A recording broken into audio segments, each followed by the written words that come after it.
Imagine for a moment that it is night, a soft, almost imperceptible kind of night. The kind of night that doesn't announce itself with thunder or wind, but with a subtle stillness that settles over everything, like a cat quietly curling into a window ledge. You are in bed. The lights are low. And somewhere in the quiet folds of your mind, something is beginning to soften. A grip loosening, a pace slowing, a question surfacing. Why am I always trying so hard? You don't need to answer it. Not yet. Tonight, you are simply invited to listen, to follow the quiet paw steps of a creature who has never once hurried her life, who has never apologized for her naps, who has never needed to become anyone other than herself. This is a story about letting go. But it is not a lesson. It is not a solution. It is not a productivity trick in disguise. It is a story told slowly, softly, through the fur breath and eyes of a cat who is beginning, very gently, to release her need to hold it all together. A cat scans the room before settling down to relax. It is morning, though not early. The humans are gone. The house is still. You lie curled on a windowsill, not fully asleep, not fully awake. The world feels watchful. Even the silence has a sound. You blink slowly. Your whiskers twitch at a movement that never comes, and then you do it again. This is how your days begin, not with play, not with stretching, but with scanning. Every morning your body wakes before your mind. It races to tension. It readies for correction. Who believes vigilance is love and control is comfort. Your human thinks you're relaxed. They smile when they see you curled up, but they don't see the tiny muscles still holding. The way your ears flick at every breeze. The way your spine never fully releases into the bed. And the warmth that teaches you what your body never learned. That soft things can hold. That safety isn't earned by effort. That relaxing isn't the same as giving up. The footsteps, the vacuum, the food dish filled too slowly. But deep down there is a suspicion. It wasn't always like this. It was installed months ago, just for you. But you never used it? You didn't trust the wobble, the height, the exposure. But this morning, the house is too quiet, and the patch of sun on that shelf is too tempting. So you try. You don't know what you're waiting for. Only stillness doesn't feel safe. Your tail flicks too often. You do not purr. You do not play. But you stay. Not out of obedience. Not out of duty. But because it feels good. You clean your paw, not because it's dirty, but because your nervous system needs a job. This is the rhythm of a cat who doesn't know she's tired. Sometimes you think you were born this way. A high-strung cat, a sensitive cat. The vet said it's just your temperament. And one day you prove it. It starts with a shelf, a simple floating shelf near the window. You leap and it holds. You land and nothing breaks. And for the first time in days, your shoulders settle. And that's new. You spend the next 3 days returning to that shelf. Always the same hour. Always the same position. And something begins to shift. The sunlight on your back is not a spotlight. The silence is not a test. The stillness is not a threat. You begin to dream again. Not the running dreams, not the hunting dreams, but the slow dreams where nothing needs doing and no one is watching. It is not dramatic. There is no single moment of awakening. Just a shelf, a cat, and somewhere inside you, a lifelong knot loosens. If you enjoyed this story, please consider supporting us for access to more content. You don't realize it, but the shelf becomes a ritual, not a routine. Routines have rules and expectations. But this is different. It's something your body moves toward without being told. At first, you only stay 5 minutes, then 10, then long enough for a nap, and then long enough to forget you were ever afraid of falling. The bowl is empty. The usual sound, that hopeful clink of kibble, doesn't come. You feel the spark of irritation rise. Before, you would have launched into action, tail twitching, shoulders low, every instinct screening for movement. But tonight, you stay on your shelf. You don't pretend you're not scared, but safe. There's a softness under everything. The silence no longer accuses you of inaction. The space no longer demands you fill it. Sometimes you still overreact. Sometimes the tail flicks without warning, or the eyes widen at shadows that aren't there. But now you recognize it, not as truth, but as memory. Your body remembers how to react, but you are remembering how to choose. And when the human sits beside you and says nothing, you no longer interpret it as absence. You curl into their side. You let your head rest on their knee. You're not performing affection. You're not seeking reward. You're simply allowing. Your ears still twitch. Your heart still races. But you stay. And that is everything. The thunder crashes again, and still you do not move. A large potted plant with wide leaves that smell of soil and shade. They place it beside your shelf. You sniff it once, then curl beside it, and something strange happens. You don't think about the shelf. You don't remember being afraid of it. You just lie there next to the green leaves in the last light of the day, as if this has always been home. Because maybe now it is. And in that stillness, not dramatic, not earned, not forced, you begin to embody something deeper than calm. You begin to embody peace. You are frightened, but not reactive. You are awake, but not undone. That is the difference. That is the loosening. You stretch more fully. You take up space on the bed instead of curling tight in corners. You lie belly up in patches of sun. A position that once felt like surrender now feels like truth. And though no one else may see it, your fur begins to lie flatter. Your grooming slows. The tension in your back legs dissolves. But today, you watch. You feel the alertness rise in your spine, and you let it pass. You're not ignoring it. You're not repressing it. You're just watching. And the pigeon stays. You both exist, without either of you proving anything. It would have once turned to pacing, to dramatic meows, to scratched furniture and sideways glares.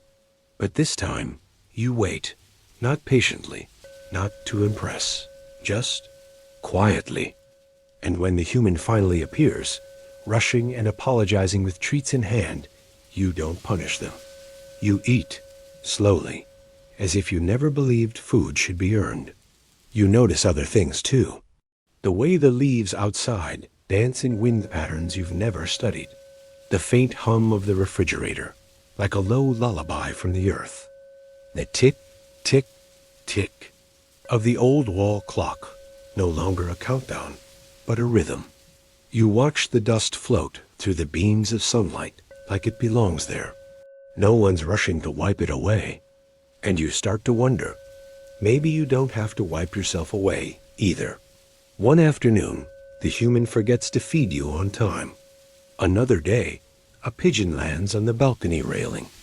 Your body is changing in ways even you don't understand. One night, thunder shakes the windows. It's the kind of storm that used to send you under the couch, shivering, defensive, wild-eyed. And slowly, so slowly you don't even notice at first, you begin to feel safe. Not just not in danger. It's not always perfect. One evening, the human brings home a strange object. One morning the window was open just slightly. A breeze curled through the room. Not cold, not forceful, just present. You feel it before you notice it. It lifts the fur around your neck, carries the scent of something distant. Leaves, old rain, the smell of other lives. You rise from your curled pose on the shelf. Stretch, long and slow. Front legs first, then back. Each vertebra easing into place like a sigh.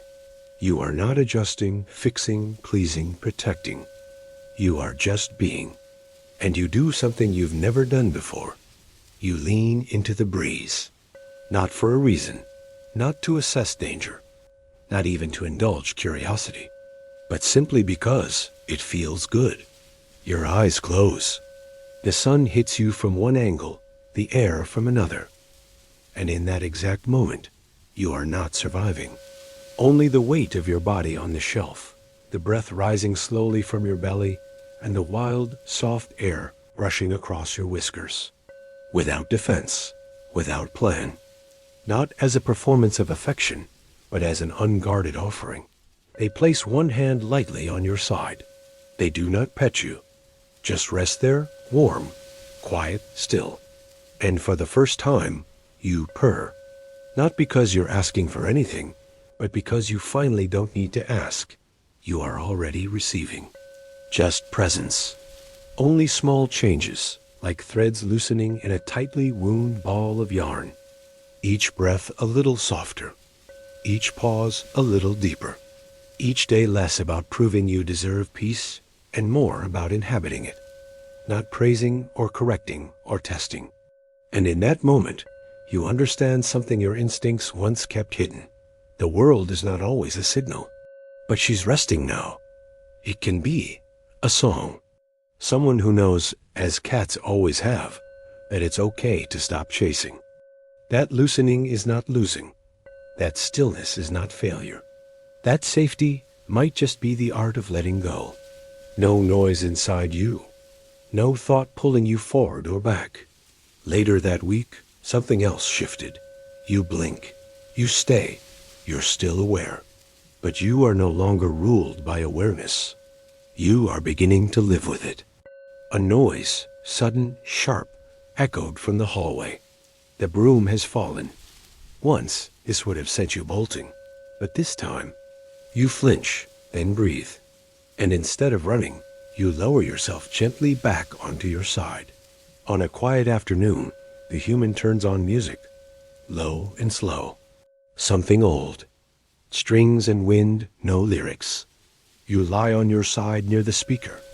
Your ears shift slightly to catch the notes. You do not interpret the music. You do not need to.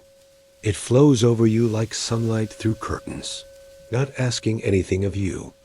And you do not need to be ready for it. You can let it wash over you. That evening, you do not rush to greet the human, not out of distance, but because your body no longer craves reaction as connection. When they sit beside you, you let your back lean into them. There's no climax, no revelation. The cat you were, the one who watched every movement, responded to every noise, feared every stillness. She hasn't disappeared. And you are becoming someone new. Or perhaps someone you always were beneath the effort. Imagine an old stone temple, resting at the edge of a forest that forgets its own borders.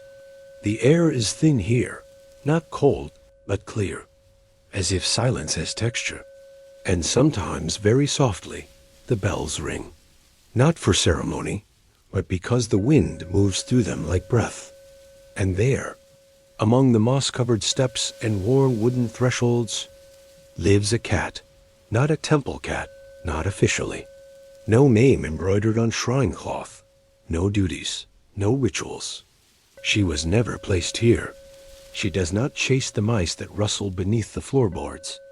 She lives apart, just close enough to be seen, just far enough to never be touched. She simply arrived and never left. She does not sleep with the monks. She does not eat from the bowls offered to deities. They call her the ghost of the bell tower. Though she's not white, she's gray, like rainstone, and her eyes carry no haunting, not touching it, never once making it ring. She sat facing the courtyard pond where moonlight turned still water into silver glass. She was guarding the bell.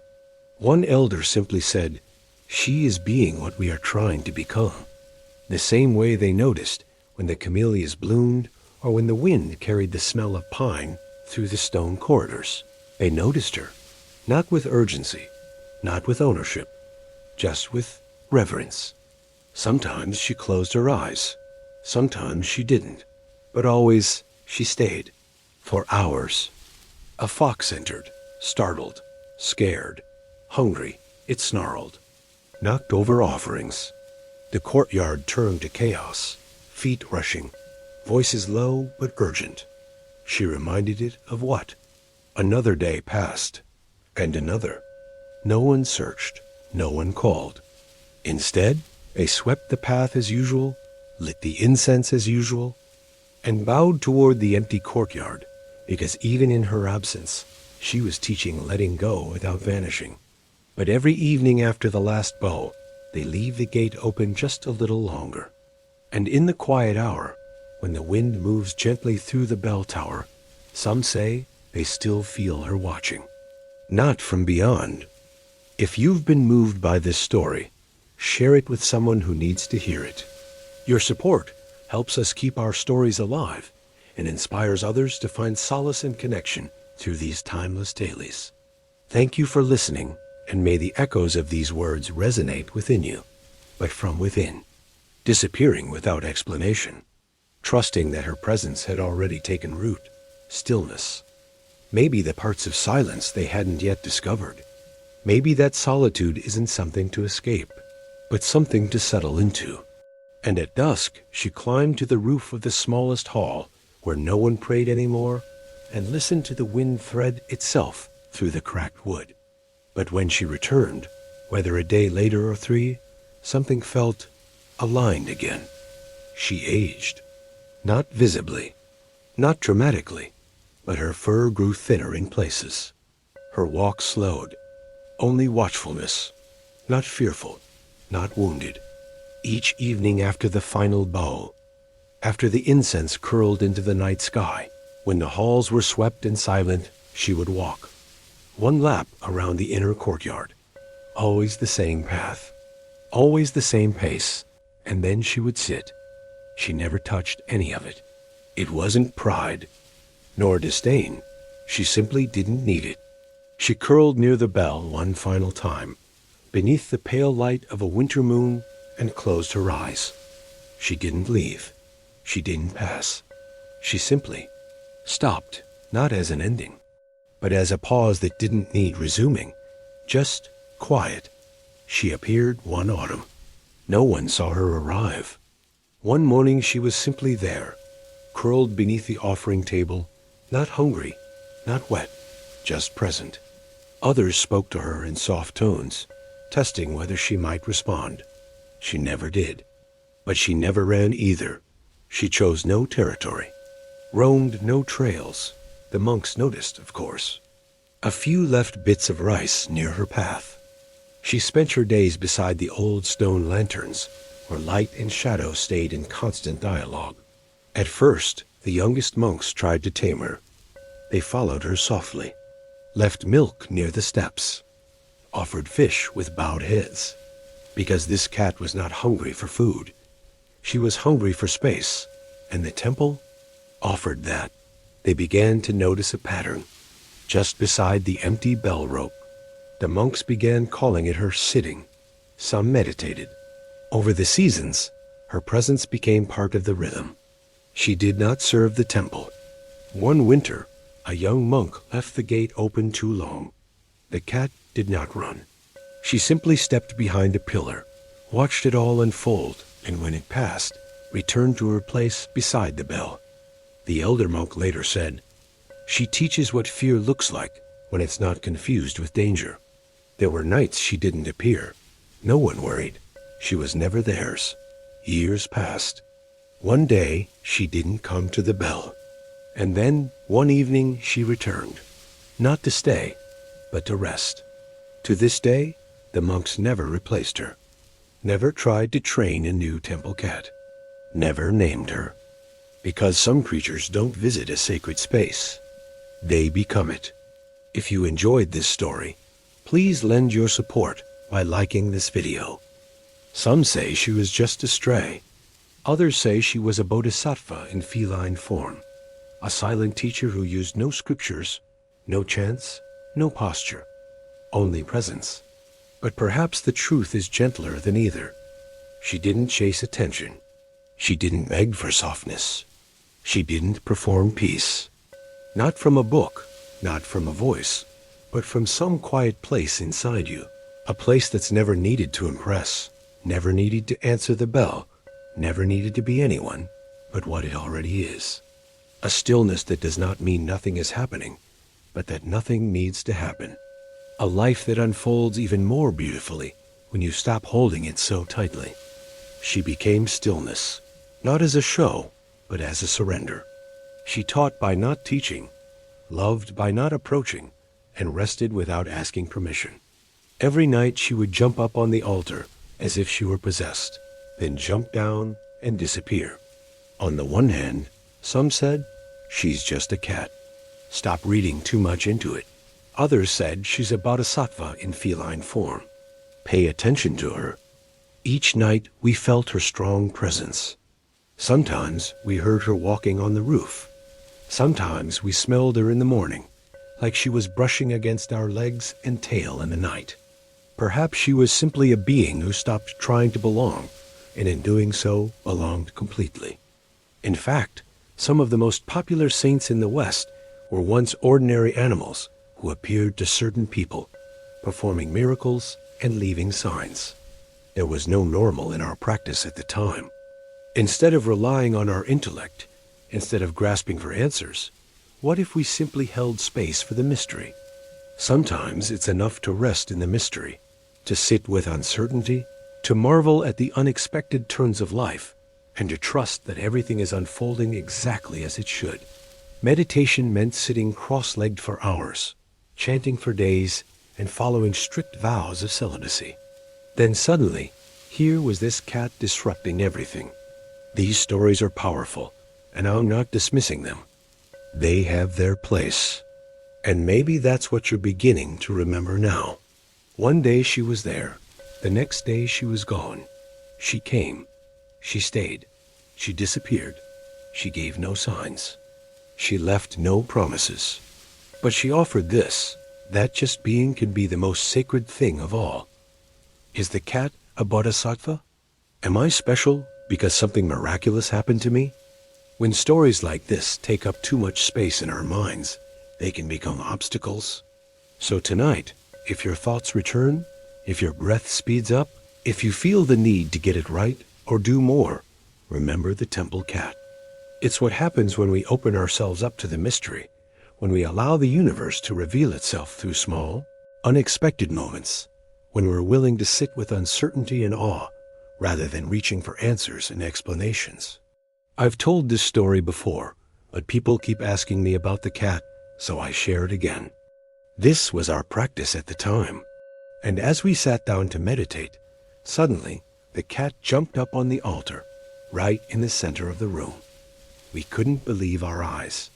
It was clear she wanted to be there, in the center, in the light. So we let her stay. It's the story of a spiritual solitary at the temple. She came one day and we welcomed her in. Now we had no idea where she went or what happened next.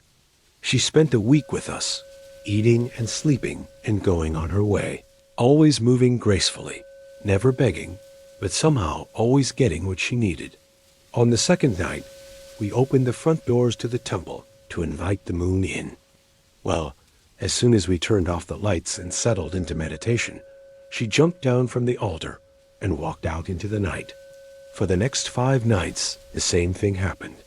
By the end of the week, the whole community was talking about her. What did it mean? Why did she come? Where did she go? In the end, she disappeared as mysteriously as she had come. No goodbyes, no last appearances. You might have heard similar stories of sudden appearances and mysterious disappearances, inexplicable presences, animal teachers who seem to come out of nowhere and touch our lives for a brief moment before moving on. It's easy to make an idol out of these beings. At the same time, they can lead us into confusion. What do these visits really mean? Are they really signs? The main character in this story isn't the cat or the altar, or even the temple. When the cat first appeared, it disrupted our patterns. How could we make sense of her presence? How could we categorize or explain her behavior? The invitation is to meet life with an open-hearted curiosity, to recognize that we don't need to control every situation or understand every experience. If you look around, you'll see the Maneki Neko everywhere. The beckoning cat, one paw raised, inviting you in. The scent of grilled rice and soft soy drifts from nearby stalls. Paper doors slide open with a whisper. Wooden sandals tap gently along stone. But do you know the story behind the paw?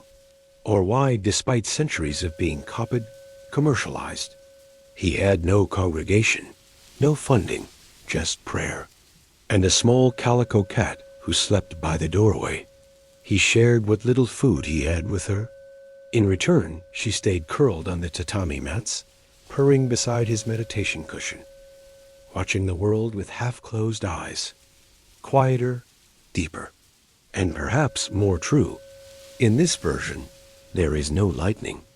It invites it, not by hustling, striving, or showing off, but by holding out a paw and letting life come forward. There are many styles now. To believe the good things might already be walking toward you. If you enjoyed this story, please remember to leave us a like and a comment. We'd love to hear what you think. Your support helps us continue sharing these stories. That you don't need to summon them.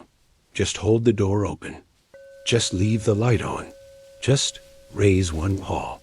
White cats for purity, gold for prosperity, black for protection, red for love. Some raise the right paw, others the left. Some hold coins, others hold scrolls, fans, even fish. But none of that matters as much as this. The cat isn't grabbing, it's welcoming. No samurai. What if, like the Maneki Neko, you could raise one gentle part of yourself and simply invite it? What if you didn't have to deserve abundance? What if your stillness was enough? What if you could wait, not with fear, but with trust?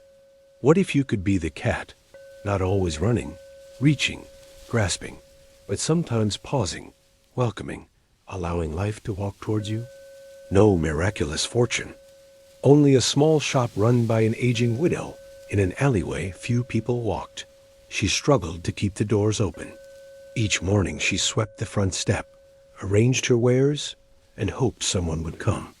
And each morning a stray cat sat across the street, watching, not begging, not moving, just waiting. And stylized, this humble cat has never lost its power to call something home? And blinked. She laughed, the first laugh in weeks. You trying to cheer me up? The next morning the cat returned. Same place, same time, same paw. And so she sculpted it from clay, from memory. One paw raised in greeting, a soft smile carved into its face. She placed it by her door, and slowly customers began to notice. Not the sculpture, but the welcome, the feeling of being seen, of being silently invited.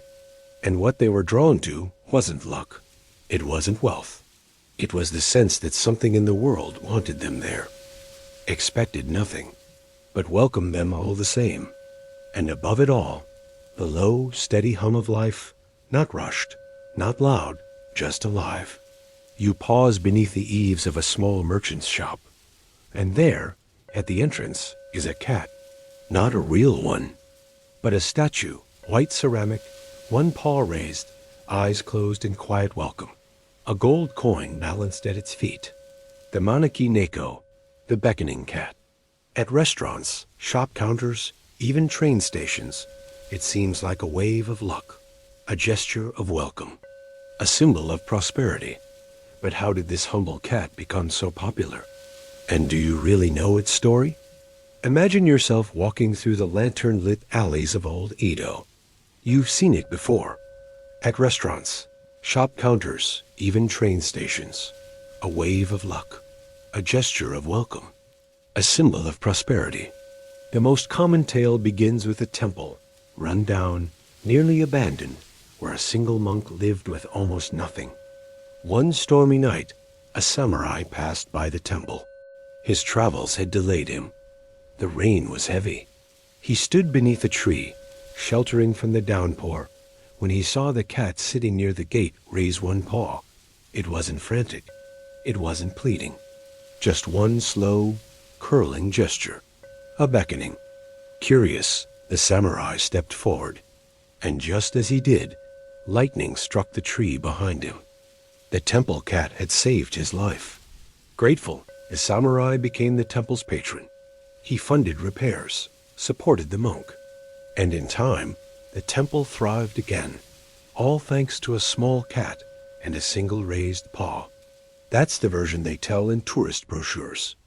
It's a good story. Clean, miraculous, lucky. But there's another version. One day she crossed the street, laid a scrap of fish near its feet. The cat didn't eat, just raised its paw. This is the forgotten power of the Maneki Neko. It does not demand. It does not chase. It does not ask for fortune.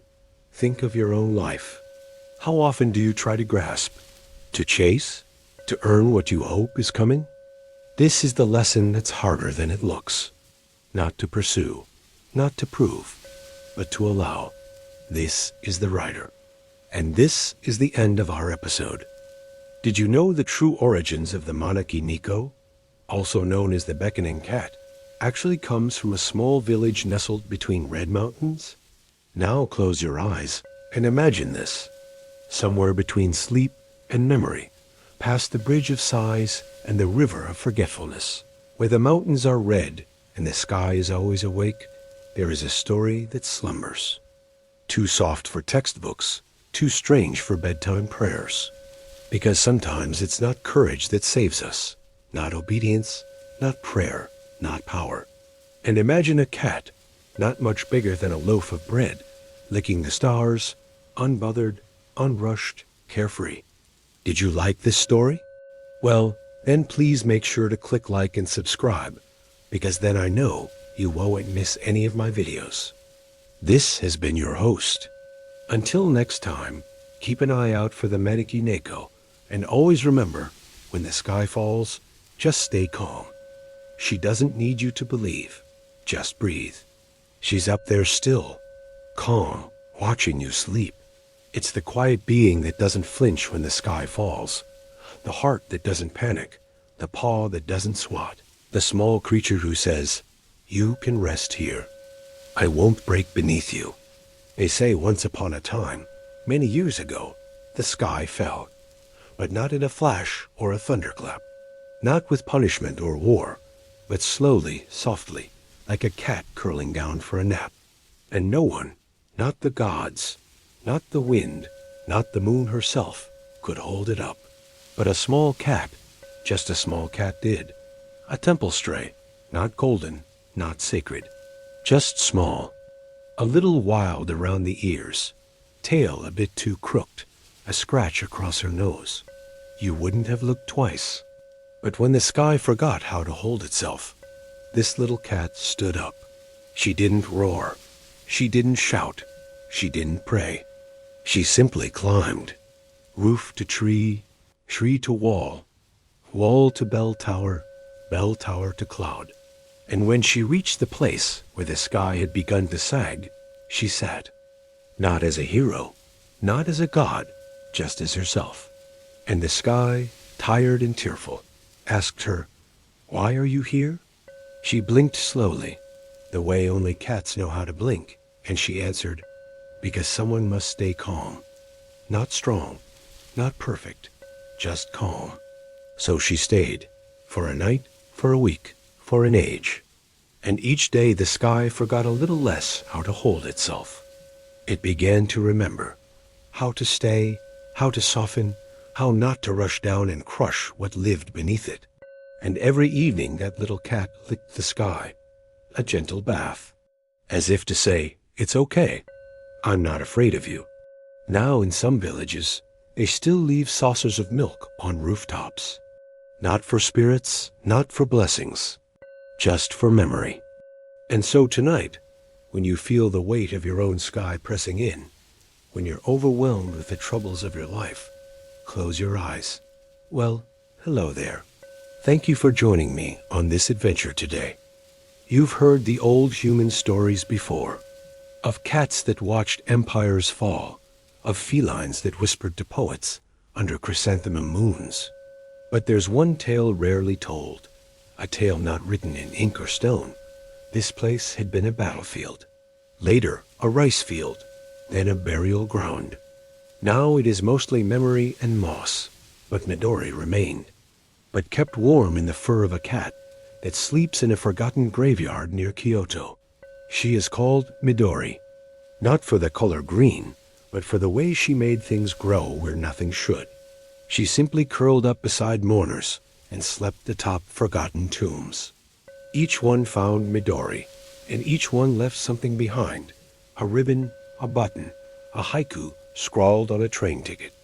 She could no longer play.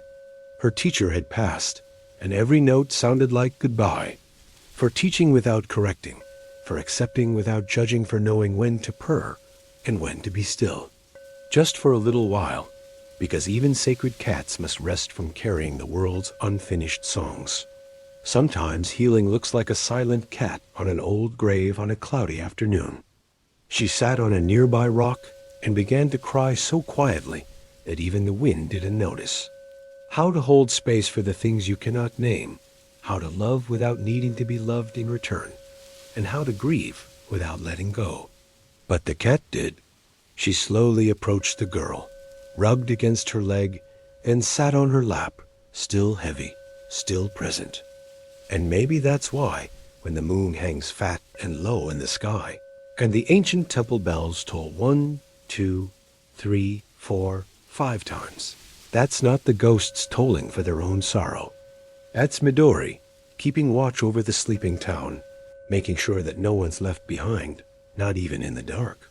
And when people came to bury their dead, she would look through you as if she were reading what you had yet to regret. No one knows when she arrived. Some say she was born of a tear that fell from the Buddha's eye when he wept for the violence of men. Others say she walked out of a dream an old monk had on the night he died under this very tree full of moths. But no one really remembers why they came to this graveyard anymore. Not the townspeople or the mountain climbers passing by. Not the lovers seeking a quiet place to watch the sunset. Not even the ghosts that linger here, for they too have forgotten their sorrow. Yet Midori stayed. She never chased mice nor meowed. She never asked for food or stroked human cheeks in the night. A girl once came to the graveyard with a broken flute, not comforting, not purring, just there. And in that moment, the girl understood that grief was not something to be solved. It was something to be kept warm until it softened enough to sing again. They say she returned the next day with a repaired flute, though she didn't play. She just sat beside Midori, two silent instruments in tune with something deeper than sound. Many came after that. A soldier who had walked away from war barefoot, a bride who had lost her voice, a child who buried her pet snail beneath a plum tree. And now you wonder if cats like Midori are born for this, for holding grief with velvet paws, for curling into places where no prayers quite reach. But when the chrysanthemums bloom, and the wind smells like dried bark and ink, it is said that Midori disappears. So maybe now you understand. The ones who come to the graveyard, they don't just leave offerings for the dead. They leave pieces of themselves, questions, worries, dreams, and all the unspoken words that keep us awake at night. You imagine her then not under tombstones, but curled inside a child's dream, teaching them how not to be afraid of silence. There are houses like this, big, full of quiet and ghosts. There are families like this. Money, power, photographs of smiles that never happened. You fit right in. You pad silently over marble floors. They are cold, but never rude. Always polished to a dull shine. Never so bright they show the smudges. That's the rule here. Not too much light. Not too much trace. Sleek, silent, sacred. Not owned, but noticed. At least by the ones still capable of noticing. A home so large, you could live in one wing for years and never hear the heartbeat of the other. You move through it like liquid moonlight. But your tail brushes the foot of her chair, and she places one trembling hand on the embroidered cushion beside her. She hopes, you see it, she hopes you'll stay, something no one can accuse her of asking. She's sitting in a sunlit room where no sun ever enters, thanks to imported lace curtains and rules about skin. Like the world had shut its gates and left her on the wrong side of velvet. You are a cat. She finds you first. A woman in a white dressing gown the color of springtime ghosts. And still, you purr. A young heir returns home reeking of a dream that failed. When you wish, where you wish. A presence that won't betray them by becoming impressed. Her eyes widen at you, like she's surprised anything soft still visits her. You sleep beside the grand piano and dream through the fingers of someone who has forgotten how to play, but still touches the keys just to feel sadness in a shape. She doesn't speak, neither do you. She opens a drawer and removes the tiniest velvet pouch. You don't answer. The moon does. In a slash of light across the floor, you recognize the scent. Not perfume, not herbs, something older, like crushed violets and morning silk. But the woman watches from her window, pale hands clutching lace. You have been in hearts too numb to cry, and palaces too cold to feel. The feeling of being seen by something that doesn't need to own you. You leave them all with the same gift, a moment of presence so deep, it aches, a pause, a breath, a tail flicking against the old, forgotten altar inside them. She thinks maybe the cat wasn't real. Maybe you were a dream that walked on silent paws and made her remember what breath was supposed to feel like. In the garden, a rose blooms where nothing should grow. In the hall, the staff notice a soft indentation in the cushion, though no one saw you leave. And in a quiet room somewhere else in the world, a child whispers your name without knowing how. You leap, but not to where she wants you. You curl instead on the windowsill. Let her learn again how to want without command. Outside, the garden is manicured like a lie. Inside, the silence is dressed in silk. This is the kind of house where people whisper not to disturb the paintings. She rests her head beside yours, like it is the first time her cheek has met warmth in a decade. The woman watches you. You fall asleep, or seem to. But because they are afraid of saying the wrong thing and having it echoed back in all their empty rooms. So you offer something better, stillness without judgment, or their past lives. You don't ask for the story of their scars. And yet, somehow, they tell you anyway. You curl up beside shame like it was always supposed to be held. And for a moment, they remember what it means to have something that won't leave if they cry, or if they say nothing at all. Where children were once kept clean, then kept away, then kept as concepts. 2 in France, 1 in a divorce. He sees your image later. The housekeeper captured you sleeping, back arched like a bell. He stares, says nothing. You sleep in places their souls have long forgotten, on top of unread books, in sunlit corners, beside the radiator that hums like the ghost of a lullaby. But something crumbles inward, like a pillar that's forgotten why it stands. In the same house, a man is reading the news on a tablet so thin it has no weight, just like the lives he skims. They try you out in other rooms. One girl wears diamonds to breakfast and giggles as you ignore her. She's not used to being irrelevant. You are. The staff come to you first when things go wrong. A grandmother has passed. A client cancels. You are carried, cuddled, photographed, and left alone. But you never flinch. You become something they orbit. You nap in the boardroom on Sundays. You press your nose to imported lily in the entrance hall. Then one night you follow her, the woman in the white robe. She thinks she's alone. Inside is a locket, and inside that, nothing. She cries. You jump on the bed. You don't console. You exist. She whispers, "You remind me of something I was before this." When richness doesn't mean full, you notice how quiet the rich become when they are alone. Not because they are peaceful. They don't know your name. You have many. They don't know where you sleep. You are not impressed by their paintings or their titles. When you're ready, you leave. No one stops you. Epilogue. The sacred doesn't stay where it's put. You have been in temples. You have been in ruins. You are not a god. You are not a god. You are something quieter.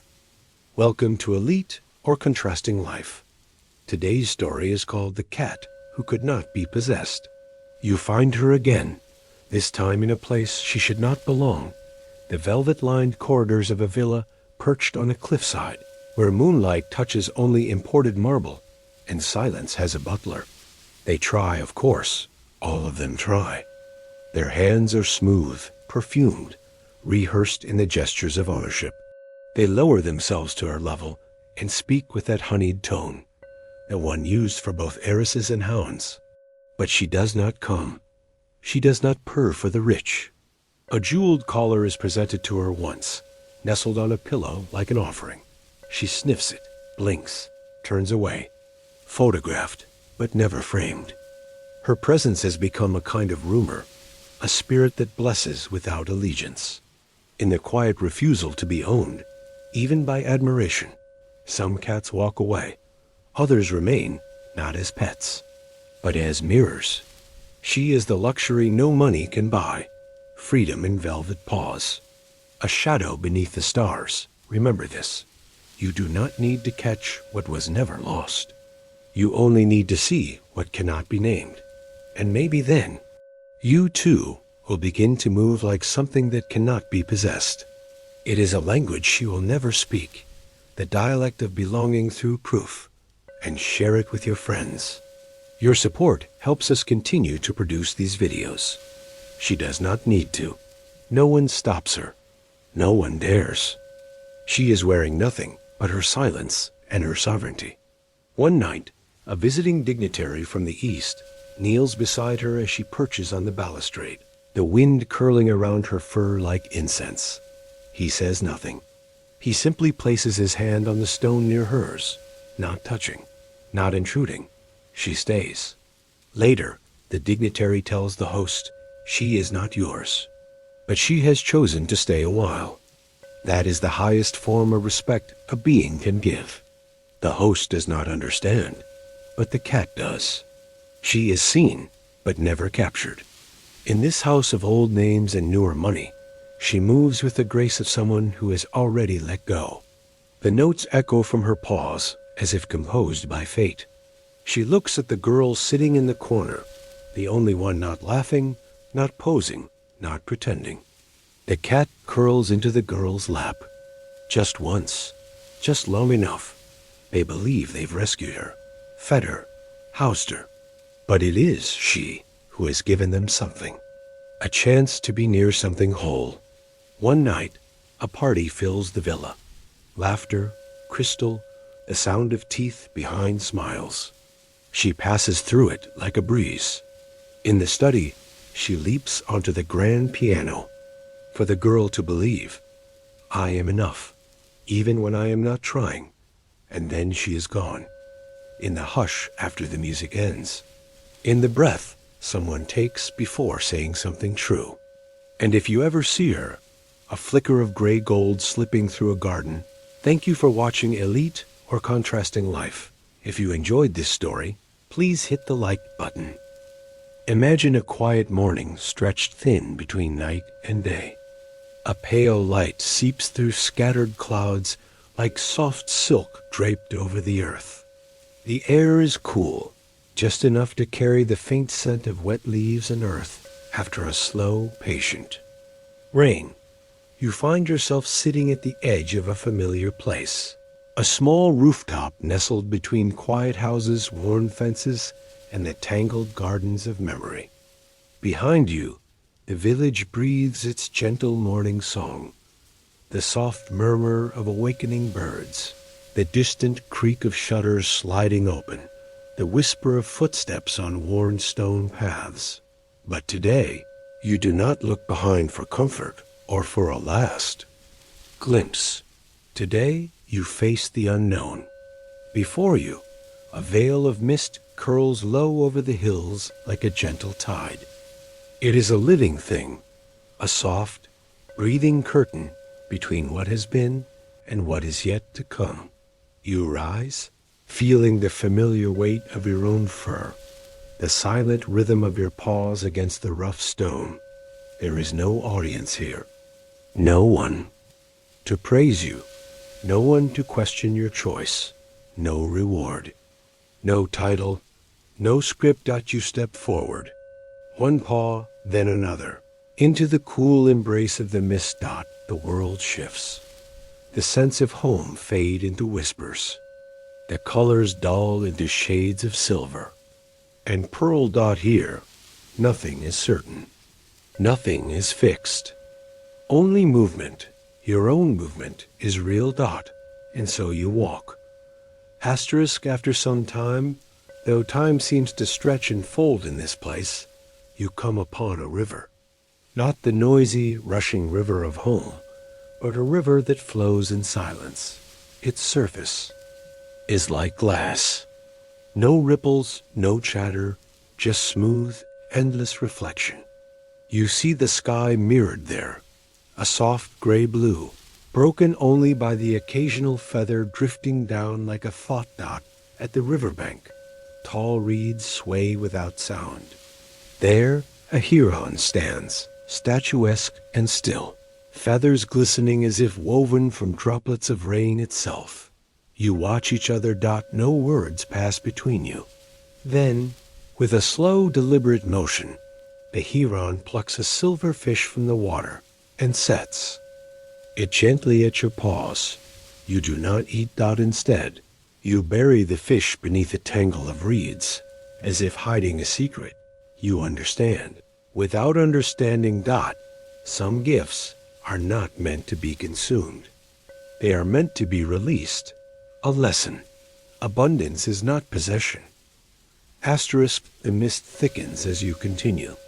Ahead, a grove of ancient trees rises like sentinels, their bark mottled with deep grooves and knots. But something is not quite right. Embedded in the bark are eyes. Watching eyes. At first, they seem lifeless, glassy. But soon they flicker, slowly blinking as you approach. Each eye reflects a memory. A moment from your past. The sharp sting of pride when you caught your reflection and saw not a wild creature, but a performance. The ache of shame when your paws slipped on a slick roof and a silent witness caught your fall. The restless energy of nights spent pacing, needing to prove, to belong, to be seen. You try to run. Roots rise from the earth, thick and slow, curling around your legs like chains woven from your own stories. Then from the shadows steps a stag. His antlers are worn, but majestic. Scars line his flanks, telling stories of battles fought and survived. He meets your gaze without fear. Together, you walk deeper into the grove. With each step, the eyes blink less frequently, their watchfulness softening. You realize the forest watches only because you invite it. And when you stop performing, when you stop trying to be what others expect, the eyes close. Asterisk. The grove thins, and you find yourself on the edge of a cliff. Below, a yawning ravine swallowed in mist and shadow. You need to cross, but there is no bridge. Your heart quickens. You look around, searching for a path. Then you hear it, the slow, steady rhythm of your breath. Inhale. Exhale. Inhale. Exhale. You realize each breath can become a step. You place one paw forward, and mist rises, swirling to form a fragile bridge beneath your feet. You walk. Each breath becomes a footfall. Every exhale a step across the unknown. The bridge shifts and wavers, but it holds. And with every step, you choose trust over fear. Asterisk. Beyond the bridge lies a forest unlike any you have known. The shadows dance strangely here, and the air hums with unspoken stories. You sense something watching, something both familiar and strange. From the darkness emerges a creature. It is no fox, yet it moves with the slyness of one. It is no owl, yet its eyes shine with deep knowing. It is shadow, shape, and silence all at once. The creature speaks without words. I am what you fear becoming. You feel a chill, pang deep inside. The creature does not accuse. It invites. Into a cave lit by stars, woven into stone. You follow. Inside. Visions swirl. Moments when you betrayed your true self to be accepted, when you cloaked your wildness in masks and performances. But here, there is no judgment, only witness. You curl beside the creature. You rest, and slowly, the fear eases. Morning comes, or something like it. You rise, and the path you walked yesterday has changed. It shifts beneath your paws, never fixed, never certain. You understand now. There is no destination. Only the journey. The wind whispers, you are not late. You are not wrong. You stop trying to arrive. You walk for the joy of walking. The mist thins. The world grows familiar, yet softer. You see a small den. A kitten peeks out. You watch. Do not claim it. You no longer need to own a place. You are the way. You move through what is given. The wind returned with teeth. You stood atop a hill, crowned with black stones that wept with moss. Your fur ebb, your heart clenching against a hunger you couldn't name. Not the kind of hunger that gnaws at belly or bone, but the ache of not knowing what comes next and going anyway. The mist had grown thicker, humming with voices. Not words, not instructions, just possibility. A language you couldn't translate, but somehow understood. Don't return. Don't fix. Don't fill. Just feel. You moved through the mist like breath through reeds. Each pawfall made no sound. Time lost its hinges. The trees blurred into ghostly silhouettes. You are no longer sure if your whiskers were real, or if you had become mist yourself. A creature composed of longing and memory, dissolving into story. That's when you found the cracked bowl. It was placed upon a flat rock like an offering. Simple, clay, fissured like dry earth. And inside it, a thin pool of moonlight, trembling as though afraid. You reached out a paw and touched it. The moment your pad kissed the light, the world shifted.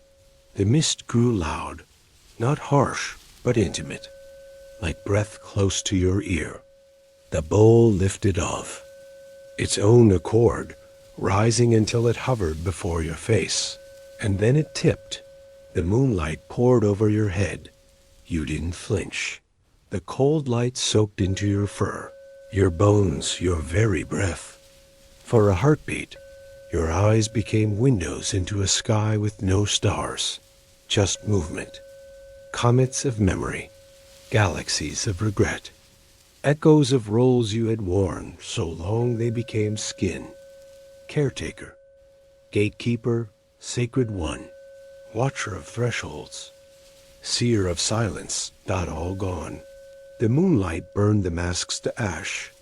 You wanted to cry out, but your voice was somewhere else now, somewhere deeper, somewhere truer. And then, nothing. No role, no task, no title, no need to matter. Just being. The cracked bowl dropped to the moss with a soft sound like falling petals. And you? You exhaled, not because you had to, but because you chose to. Part 5. The wolf with the thorn in his eye. You wandered deeper. The mist grew silver blue, touched by stars that had no sky to hold them. You walked under branches that had forgotten they were trees. The world shifted with you, no longer solid, but meaningful. That's when you heard it. A low growl, not of threat, but pain. You froze. Through a break in the mist. A clearing revealed itself, and in the center, a massive wolf lay curled around himself, his fur matted with dew, one eye squeezed shut. His other eye, the open one, glowed like ice on fire. You stepped forward. He growled again, but weakly, more warning than challenge. Then you saw it, a thorn, not in his paw, but in his eye. Pulsed with old magic. You had a choice. You could leave, or you could risk touching the pain of another. You stepped forward. The wolf didn't move. He just watched, his breath shallow, his body heavy with weariness. You approached him gently, saying nothing. There were no words here, only permission. When you reached his face, you sat beside him, still, present. You didn't fix. You didn't force. You watched the thorn. You let it see itself through your gaze, and slowly, it dissolved. Not because you pulled it, but because you witnessed it without fear. The wolf opened his eye. No thorn, just tears. He looked at you as if you were the night itself. And then he said, not with lips, but with the silence behind them, you did not save me. You reminded me I could let go. He rose, tall as a storm, and brushed his muzzle along your cheek.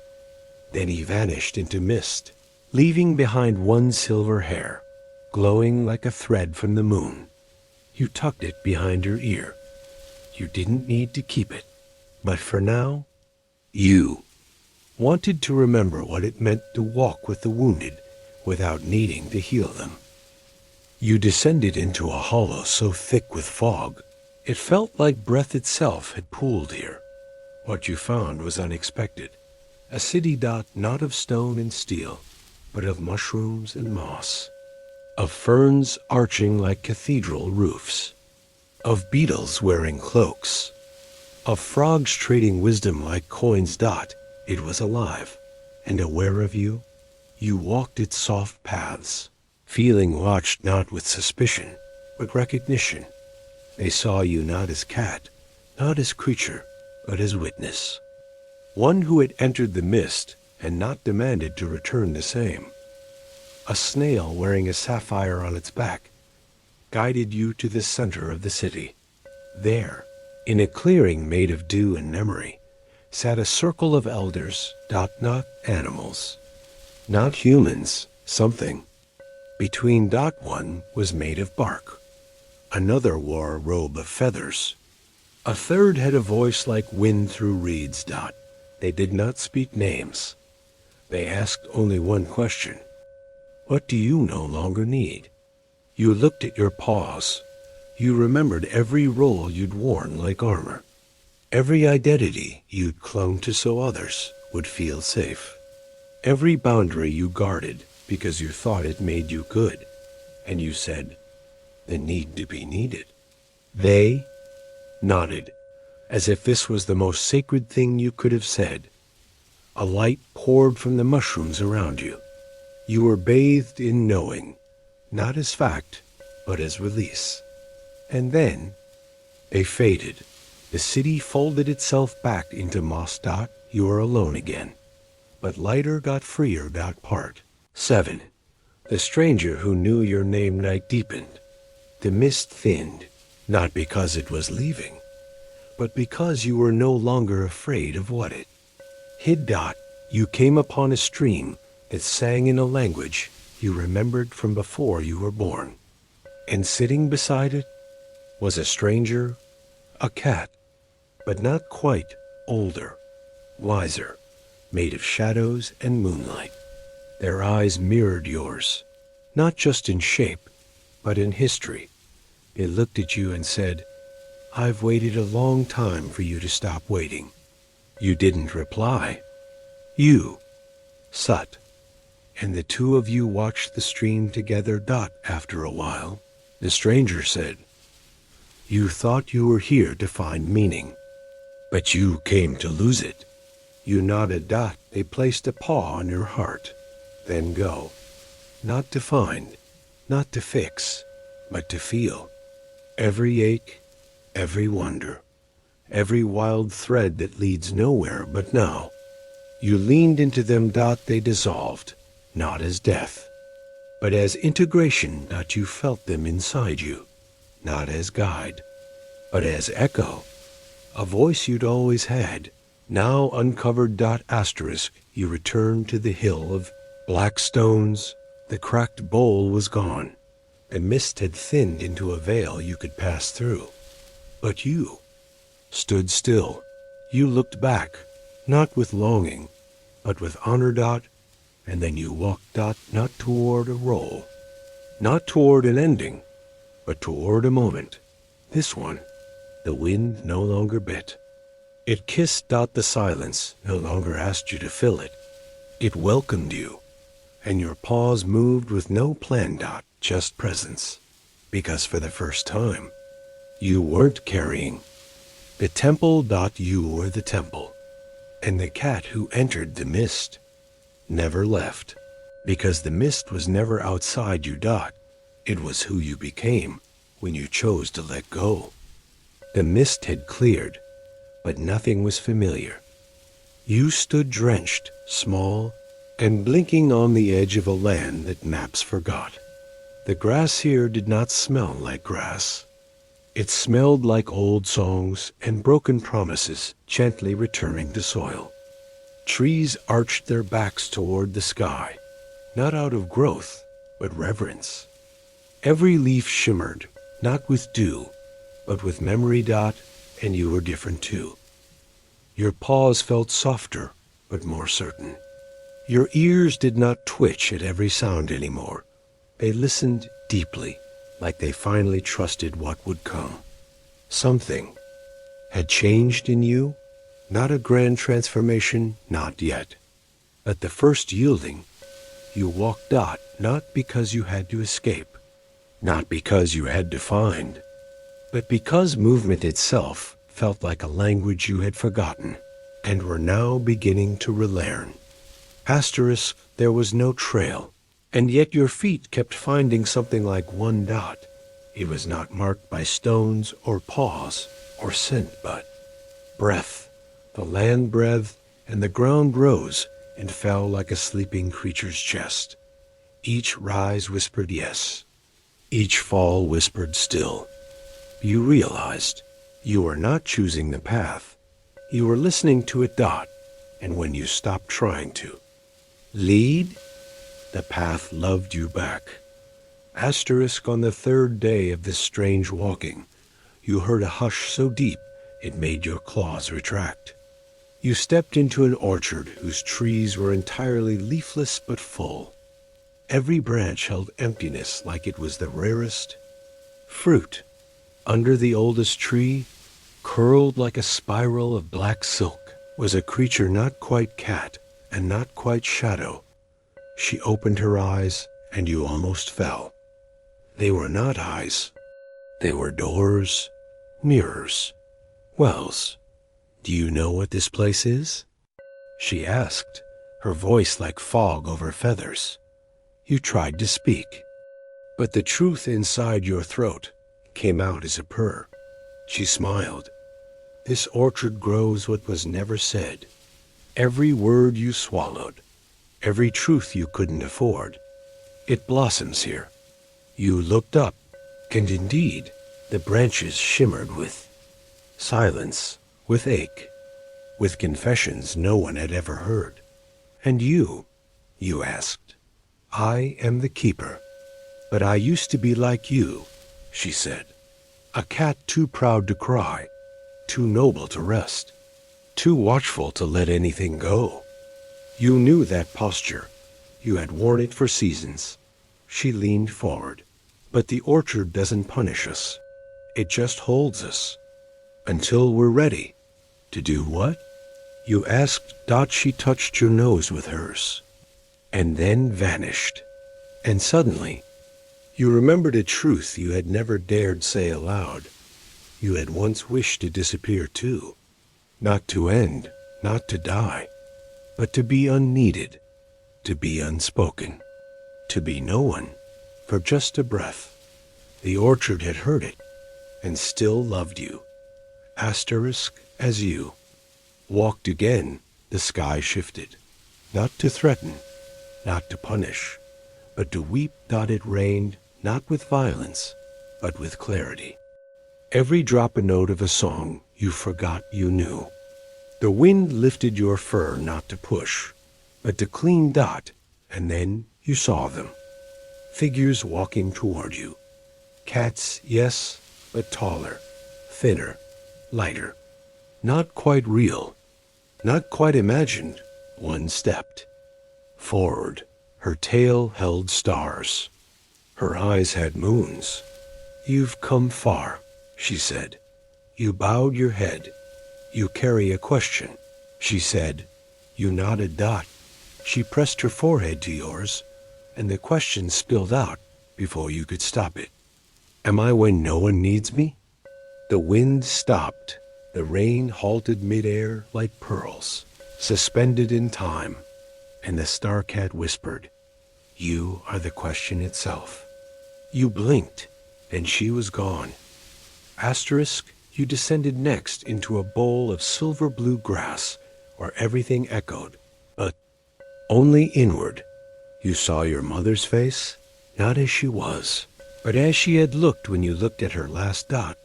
Her disappointment, her pride, her tiredness, her softness. And beside it, a kitten you once protected, and another you couldn't, and another that died before you could name it. They didn't speak. They just sat with you. One of them, the smallest, crawled into your lap, though you no longer had a body, and purred into your heart. You wept, not loudly, not dramatically, but like an old door opening for the first time in years. You wept until the valley filled with it. And instead of drowning, you floated. Asterisk at the end of the valley, there was a hollow tree, gargantuan, ancient, not dead. Inside was a fire, but no flame, and sitting beside it was the one who waited. You didn't recognize their shape because they had none, but you recognized their feeling. They had waited since your first breath, since your first betrayal, since your first wish to never feel again. You came, they said. I didn't know you were here, you said. I know, they smiled, but I always waited anyway. You lay beside them, and their voice became. Your memory. Their stillness became your spine. Their patience became your new breath. Asterisk, you were never lost. Not in the alley. Not in the palace. Not in the orchard. Not in the storm. You were always exactly where the story needed to bend. The real fear was never being lost. The real fear was being found, and not knowing who would still love you. But now you knew. Even if no one ever named you again, even if you never rescued another, even if you never sat in a temple or slept in a bed, you were the temple. You were the prayer. You were the return. You walk for a long time, though time no longer moves in hours. It moves in hushes, in the slow melting of one thought into another, in the shift of light across your whiskers as the sky grows pale, then dark, then pale again, not as a cycle, but as a sigh. You are no longer certain what you're seeking, or even if seeking is still what you're doing. The path narrows until there is no path. The trees grow taller, not in height, but in silence. You pass through a grove where all the leaves hang upside down. The wind moves backward. A bird sings a song it hasn't yet learned. You do not flinch. You simply walk, your paws like soft bells on forgotten stone. You have reached the edges of language. The place before naming Dot, there is a clearing made entirely of light, but it has no source. No sun, no moon. The light is ... knowing, like something that sees you without looking. You step in, and the moment your paw presses into it, your name falls away. Not just the one the humans gave you, but all the names, the ones whispered in alleyways, the ones you told yourself when you needed to be brave, the ones you hated, the ones you hoarded like feathers in your sleep. They fall away like old fur in spring. You try to remember what you were once called. It's gone. You feel it in your chest like a hollow, but not a wound, just space. Soft, ready, unclaimed space. And then a feeling rises. Not fear, not sorrow, but a strange ache, like a phantom tale, reaching for what no longer needs to return. You lie down in the center of that clearing, not because you are tired, but because you are finally willing to not move, willing to not be seen, willing to not belong to a story, a small creature, perhaps a beetle, or a word that forgot its shape, climbs onto your paw.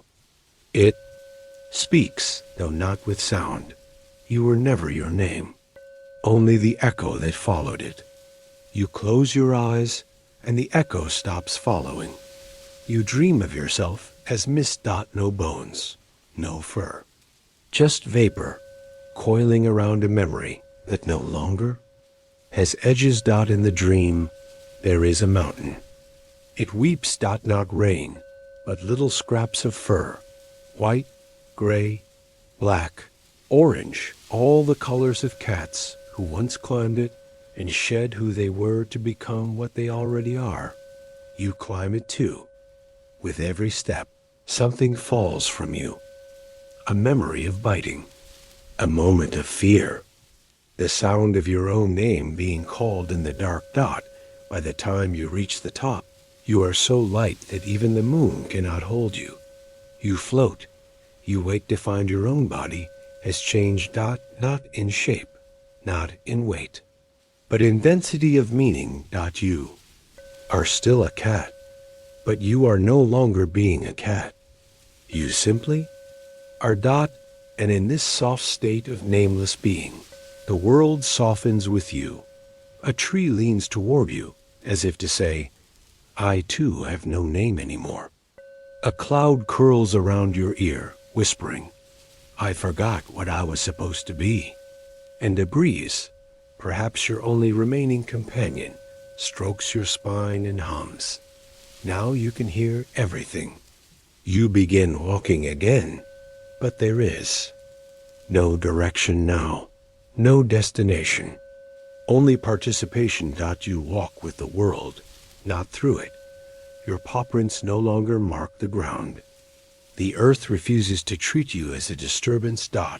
It absorbs you gently, like a mother cat licking the last trace of her kitten's sleep from its face. You come across a pool, still, glass-like, forgotten by sky and wind alike. When you look in, you see not your reflection, but the eyes of every cat you've ever been. Some angry, some hungry, some divine. They look at you, not in judgment, but in release. One by one, they blink and vanish. A voice, not outside you, not inside either, speaks with a hush that feels older than anything you've heard. You are not here to find yourself. You are here to lose the need to. And so you do. You curl beside the pool. You do not sleep. You do not stay awake. You simply exist, feathered at the edges, soft with forgetting. A leaf lands on your shoulder. It hums just once before turning to dust. And the dust says, even? Forgetting is a kind of prayer. Would you have understood any of this before? When you still clung to names like anchors?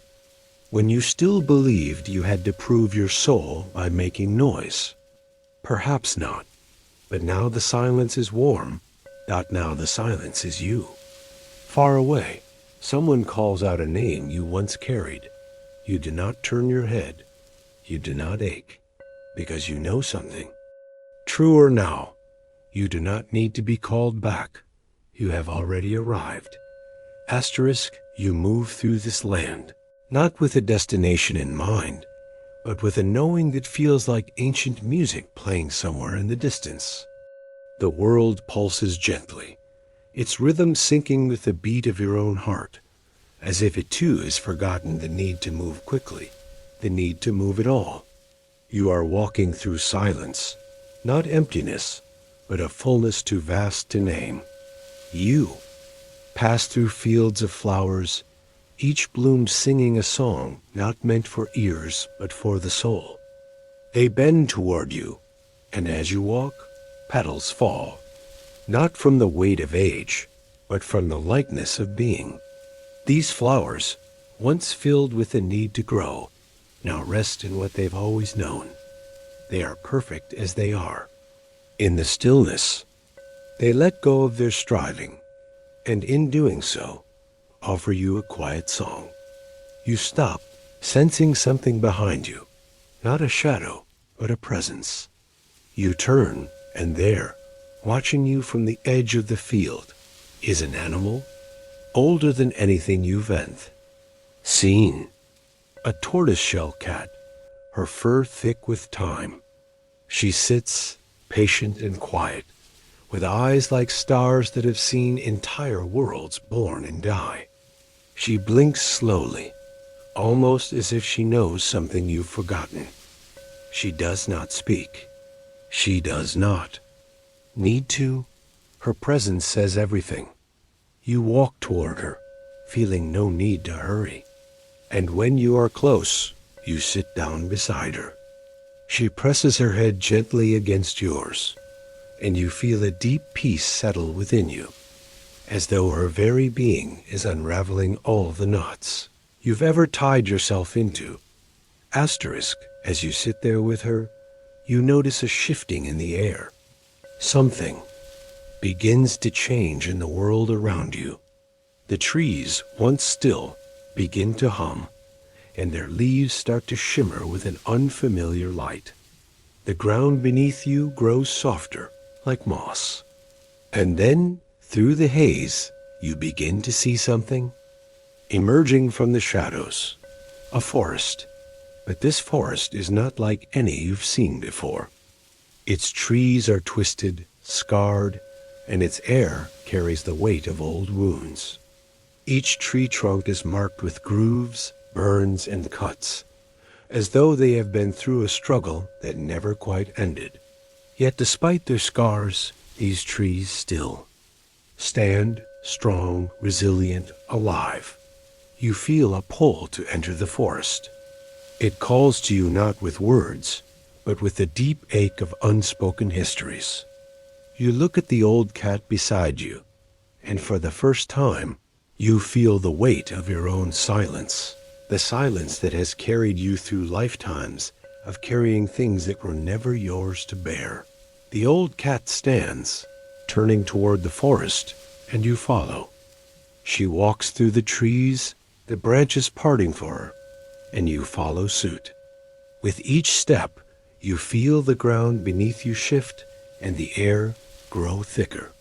The trees reach down with their scarred limbs, but you do not flinch. The scars are not yours. The wounds are not yours, and yet they are. You understand, in the deepest part of your being, that these trees are not merely trees. They are the echoes of all the things you've carried, your own scars, your own wounds, your own weight of the world.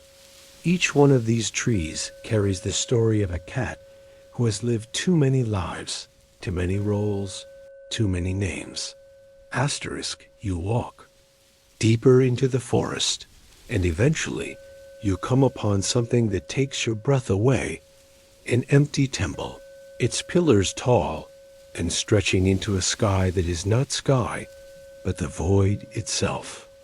The temple is silent, a monument to something long forgotten.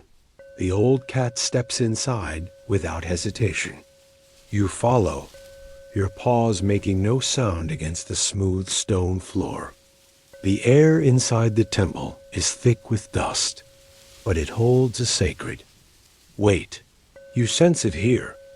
This is a place where the past lingers, not as a memory, but as something that has been left behind, waiting for you. The walls of the temple are covered with intricate carvings of cats, ancient cats, cats who lived in forgotten times. They sit in meditative postures, their faces serene, their eyes closed in deep, unspoken wisdom. As you move deeper into the temple, the walls seem to change, becoming less solid, like the very air is weaving new stories. You stop before one carving, an ancient cat whose eyes are wide open. The cat looks directly at you, as if it sees you without seeing you.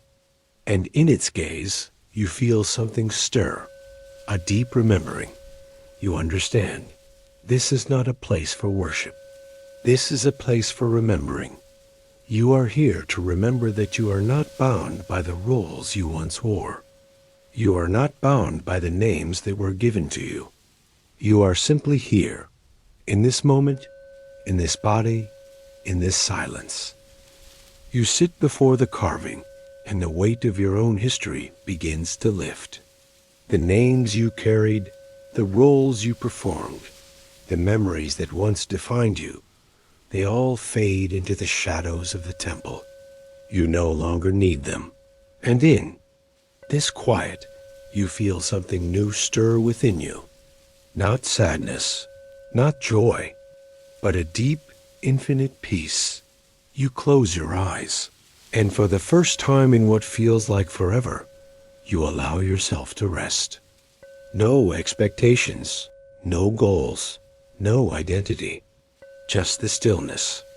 And in that stillness, you hear it, the soft sound of your own heartbeat. It's not a sound, really. It's a feeling, a vibration that runs through your entire being, through every whisker, every paw, every breath. This is the sound of you, without any names, without any roles, Doc. This is the sound of being. You are no longer the cat who cried for attention. You are no longer the cat who ran from the unknown.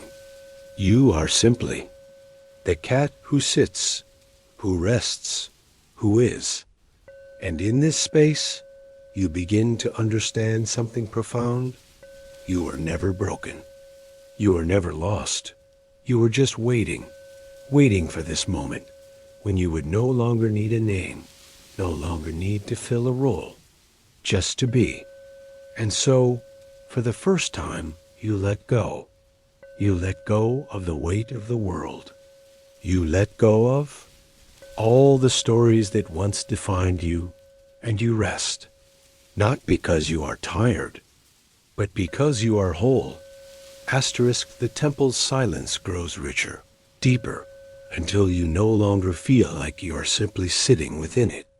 The walls themselves seem to breathe with you, drawing in and out in a pattern that mirrors the rise and fall of your own chest. There is no urgency here, no hurry, no reason to rush to the next thing. For the first time, you realize there is no next thing. Your eyes fall to the floor where intricate patterns have been carved into the stone. They are symbols, ancient and worn, smooth with time. They seem to move beneath your gaze, shifting and evolving, not with intent, but with the soft flow of memory. Each pattern is a step, a trace, a journey, and they are all yours. Not your journey as a cat, not your journey as an individual, but as the journey itself, the journey of being. You run your paw across one of the symbols. It is worn, smoothed down by the weight of countless others who have passed through this temple before you.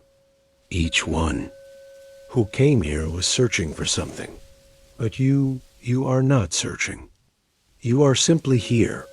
Asterisk, you rise, and the old cat follows you as you walk deeper into the temple, stepping over symbols that pulse with an energy older than memory. The walls no longer feel like barriers. They are echoes of thoughts once had, dreams. Once dreamed. Everything here is waiting for you to step into it. At the heart of the temple, you find an opening in the ground. Not a hole, but a passage. It leads downward, but not into darkness. The air here is thick with light, not the bright, burning kind, but the soft, enveloping kind. It does not shine. It glows. You do not hesitate. Without thought, you step down into the light. Asterisk, the passage leads you into a vast underground cavern. It is not dark here, but a gentle twilight bathes everything in a soft hue. The walls of the cavern shimmer like liquid silver, reflecting your every move, but not your form. Instead, the reflections are fleeting glimpses of who you might have been, the names, the roles, the stories you once clung to. The reflections blur and fade like smoke, disappearing the moment you try to hold on to them. You step deeper into the cavern, where the air is thick with the scent of something ancient and alive. It smells like the first breath, like the beginning of everything. There is no sound here, just the faint whisper of your own heartbeat. But then, somewhere in the distance, you hear it. A voice, not your voice. Not the voice of anyone you know, but a voice that is you. A voice that has never been spoken. It calls to you from the depths of the cavern, a sound that vibrates deep within your chest, not as words, but as knowing. Come. It says, not with invitation, but with certainty. And you follow. Asterisk, at the center of the cavern is a pool. Its surface is still glass-like, but beneath it, you feel movement, a deep, slow current that seems to run beneath the skin of the world itself. You approach the edge and look into the pool. At first, you do not see yourself, but as you peer deeper, the surface of the water ripples, and you see your reflection. But it is not you. It is something else. Something more. This is not a reflection of your fur, your paws, your body. This is a reflection of your essence. Your soul. You are not the cat. You are not the name. You are not the body. You are the space between, the moment of stillness. The breath of the world that moves without moving. The pool shows you your truest self, a being without name, without form, but full of everything. You realize that all of the names you've carried, all of the roles you've played, were just ripples. On the surface of this deeper truth, you are never meant to be called. You are meant to be. Asterisk, as the reflection fades, you feel something deep inside. You release. Not a sharp pain, not a sudden shift, but a gentle unraveling, like a thread pulled from fabric, slowly, without tearing. You feel your old self, one that was once so tightly wound, start to unfurl. You were never broken. You were just waiting for the moment to unravel. The old cat approaches you, her eyes soft, knowing. She stands beside you, but she does not speak. There are no words left to say. Only the quiet, eternal understanding that has been with you all along.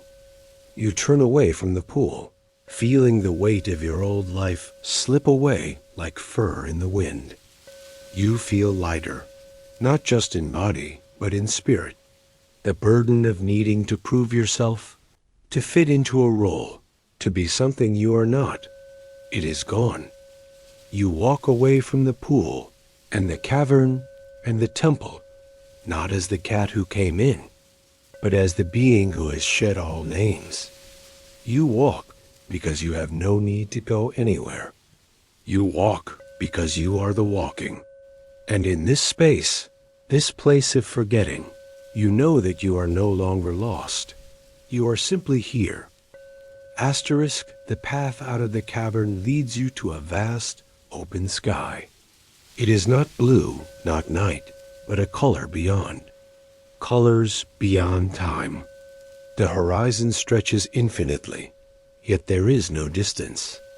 There is only the now. You stop, and for the first time, you realize that there is no next. There is no future, no past, just the present, breathing softly around you, like the world itself has exhaled. You are not standing on the earth anymore. You are standing in the moment that has no name, the moment that never needed to be found. And you realize you were never meant to find yourself. You are always meant to be. Asterisk, and in that final breath, you understand that you were never just a cat. You were never just a name. You were never just a role. You were a thread in the infinite tapestry of life, woven through time and space, unbroken and whole. You are you, not because you were named, but because you simply are. And for the first time in your life, you understand the silence that is not absence, but fullness. You are everything. You are nothing. And in that, you are free. You stand at the edge of an endless horizon, where the earth and sky become one seamless expanse. There are no boundaries, no lines. The air here feels different, alive, vibrating with something that pulses deeper than the beating of hearts. Every breath you take is full, and yet it is empty, carrying both the weight of existence and the lightness of nothingness. It is not the where that is significant. It is the how. You are no longer moving towards something. There is no destination, no need to reach. There is only the eternal now, spreading before you like a canvas unpainted, full of possibility. You are no longer just a cat. You are no longer bound by the concept of identity. And yet, something stirs within you. A pulse, a quiet thrum beneath your paws, beneath your skin, beneath the soul you once thought you knew. Asterisk. But then, faint at first, you hear it. The sound of wind through trees, the rustle of leaves, the soft murmur of a world you can no longer see, yet know exists. This time, it is not a voice that calls. It is the call of presence. It pulls you, not with urgency, but with invitation. A pull that comes not from outside, but from the very core of your being. There is no demand, no directive, no command. Only the gentle invitation of a world that, in its own way, asks you to return. But not as you once were. Not with a name. Not with a role. Not with any of the burdens you once carried. It is simply the invitation to return as you are. And without resistance, you turn. You turn, not to find something, but because you are turning. The world has become one single motion. And you, like a leaf, are part of that motion. You do not need to hurry. You simply need to be. Asterisk, the world around you shifts in a subtle way. The infinite horizon dissolves into a familiar land, a land that does not feel new, but feels as if you are meeting it again for the first time. You move through it, and the sense of the earth, the rustling of leaves, the whispers of forgotten memories all surround you. This place is not strange. It is not unfamiliar. You know this land, not because you've been here before, but because it has always been a part of you. And as you walk through the land, something stirs again, the sense of names, not your own, but others.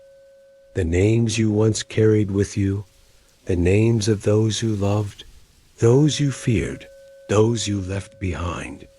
You begin to sense the threads of other beings, their presence lingering in the air, in the trees, in the soft touch of the breeze.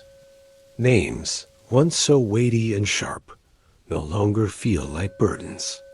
They feel like songs, soft echoes of past lives that no longer hold you captive. You walk on, not seeking them, but finding them in your wake. Their stories intertwine with yours, and you understand that you were never alone in your journey. You have always been part of a vast, unfolding web, one that transcends names and roles, one that flows through all beings, through all time. Asterisk, the ground beneath your paws grows softer, the air thicker, as you come upon a great forest. Trees stretch high into the air, their branches twisted, scarred by the weight of the world's histories. The forest hums with a deep, rich vibration, a sound not heard by ears, but felt deep in the chest. There is something ancient here, something that feels at once familiar and completely new doubt. As you step into the forest, you feel the pull of its mystery. It calls to you, but not with words. It is the invitation of the earth itself, asking you to listen, not to the sound of the world outside, but to the sound of your own presence. You move deeper into the forest, feeling the weight of centuries in the air, but not as a burden. It is the weight of truth, slow, steady, and sure. Trees here are not just trees. They are the embodiment of all that has been forgotten, all that has been left behind, all that is still waiting to be understood. And yet, even as you walk deeper, you know, there is nothing you need to understand. You simply need to be through. The thicket, you see her, the old cat. She is not a reflection, not an echo. She is not the same cat you met before, but she is familiar. She is ancient, worn, her fur gray and matted, her eyes deep with the weight of lifetimes. She walks toward you with no hurry, her pace slow, deliberate. Her eyes meet yours, not with recognition, but with understanding. She is you. You are her. You are all cats, all beings, all histories. And yet, you are also none of them. She does not speak. She does not need to dot her silence is an answer. It is an invitation, not to speak, but to know that the world is not here for you to change it. It is not here for you to save it. It is here for you to be in it, with it, as it dot, and in this knowing, something stirs within you. It is not fear, not sorrow, not joy dot. It is simply the truth. Asterisk, you stand with the old cat, the two of you not bound by space or time. You are part of the landscape, not separate from it, not above it, not below it. You are simply one with it. The air moves through you, as it moves through the trees, as it moves through all beings. And in this stillness, you begin to understand you are not returning to the world to fix it. You are not returning to the world to change it.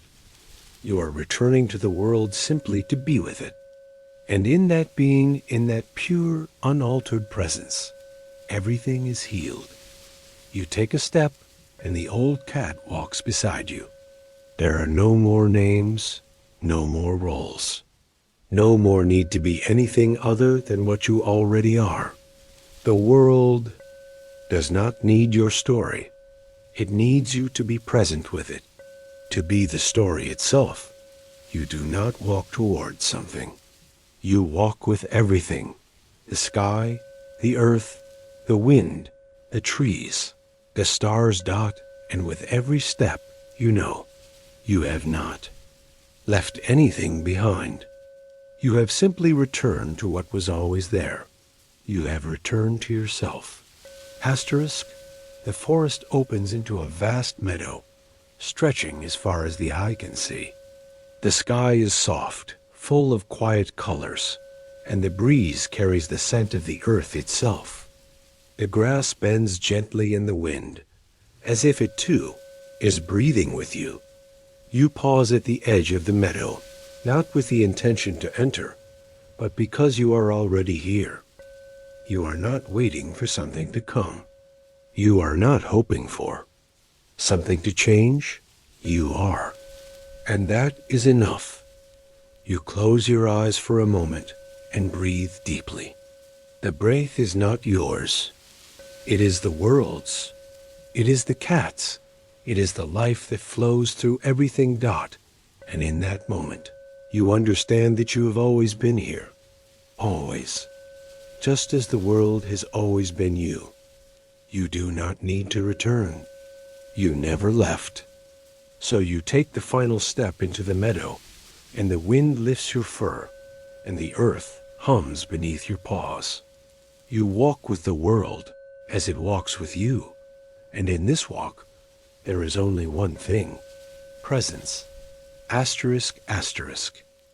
You walk into the meadow, your paws making no sound against the soft, endless grass. There is no earth beneath you, no sky above. There is only the sensation of stepping into the moment itself. The world stretches before you, unbroken, infinite. The horizon does not meet the earth. The sky does not meet the horizon. There is no up or down, no forward or backward. Only the eternal now, a moment that has no beginning, no end, no boundary. You breathe in deeply, and for the first time, you feel as if you are breathing the entire world. Every leaf that falls, every breeze that blows, every raindrop that touches the earth, it all flows through you, not as something outside, but as you. This is not a place. This is a moment. A garden that expands with every thought, with every breath, with every heartbeat. It is not a garden of flowers, but of becoming. Here, you are neither the one who has arrived, nor the one who will leave. You simply are. And in this simple being, you begin to understand the true nature of existence. Asterisk, the wind picks up, its breath soft and full of stories, though none of them need to be told. The breeze moves past you, and you feel it shift through your fur, light and unhurried. It moves, not with purpose, but with presence. As it moves, it takes on the shape of a path, not one that stretches ahead, but one that opens beneath your feet, unformed and always changing. This path is not one you can see with your eyes. It is not a road with a destination. It is simply the unfolding of your being, the every step, the every breath, the every moment that stretches into eternity. And you walk, not because you need to, but because walking is. Your paws move with grace, with flow, and for the first time, you realize you are not moving toward something. You are moving with it. The ground beneath your paws is no longer earth. It is the fabric of life itself, woven threads that pulse with every possibility, every direction, every outcome. And yet, there is no need to choose. There is no destination dot. There is only the walk. Asterisk, as you walk, the world shifts again, and you find yourself standing before a tree. This tree is unlike any you've ever seen. Its roots reach deep into the ground, but the trunk is not solid. It shimmers like the surface of a pond, changing with every glance. The branches spread out like a fan, but they are not leaves that hang from them. The branches are strands of light, delicate and shimmering, bending in every direction like the threads of a dream. The tree calls to you, not with words, but with presence. It invites you to look deeper, to see beyond the surface, to feel the truth of what it represents. You step closer, and as you touch the shimmering bark, you feel it, the reflection of yourself. Not your fur, not your paws, not your face. The deepest part of you, the part that has always been, even before names, even before roles, even before you were born. You look into the tree, and the reflection of your essence appears, not as a cat, not as a being, but as the energy of existence itself. There is no form here. There is no shape. There is only light and warmth and pure presence. You are not looking at yourself. You are looking at the world, reflected in its truest form. You are the essence of the tree, the light, the wind, and yet you are nothing. You are both everything and nothing. And in this paradox, there is freedom. Asterisk, you step back from the tree, and the reflection fades, but the understanding lingers. You are not a part of the world. You are the world itself. The breeze, the tree, the earth, the sky, these are not separate. From you, they are you. The tree does not stand alone. It stands within you, just as you stand within it. The boundaries dissolve. There is no outside. There is no inside. There is only the eternal unfolding dot. And as you stand in this realization, you feel a gentle presence beside you. The old cat. Her fur is no longer gray, no longer aged. It shines with the same light that now radiates from everything. She looks at you, her eyes filled not with knowledge, but with understanding. This is not a journey that ends, she seems to say. This is a journey that continues, not with a destination, but with the unfolding of every moment. You feel the urge to move, but not out of need. It is the soft, quiet urge to simply be, to allow the unfolding to continue without attachment, without expectation. The path before you is not one you can walk. It is one you are walking already, and the universe moves with you. Asterisk, as you step deeper into this garden of endless possibilities, you understand. This is not a place you will leave. It is not a place that will remain the same. It is a moment. And that moment is now. Every step you take, every breath you draw, expands this garden. It does not grow in size, but in depth, in richness, in the fullness of its being.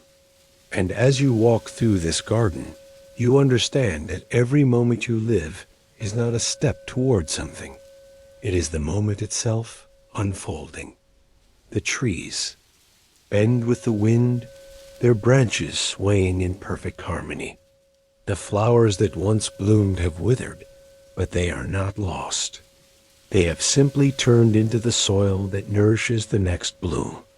The garden is not a place of fixed states, but of constant becoming. And in this garden, you are not simply a visitor. You are the garden.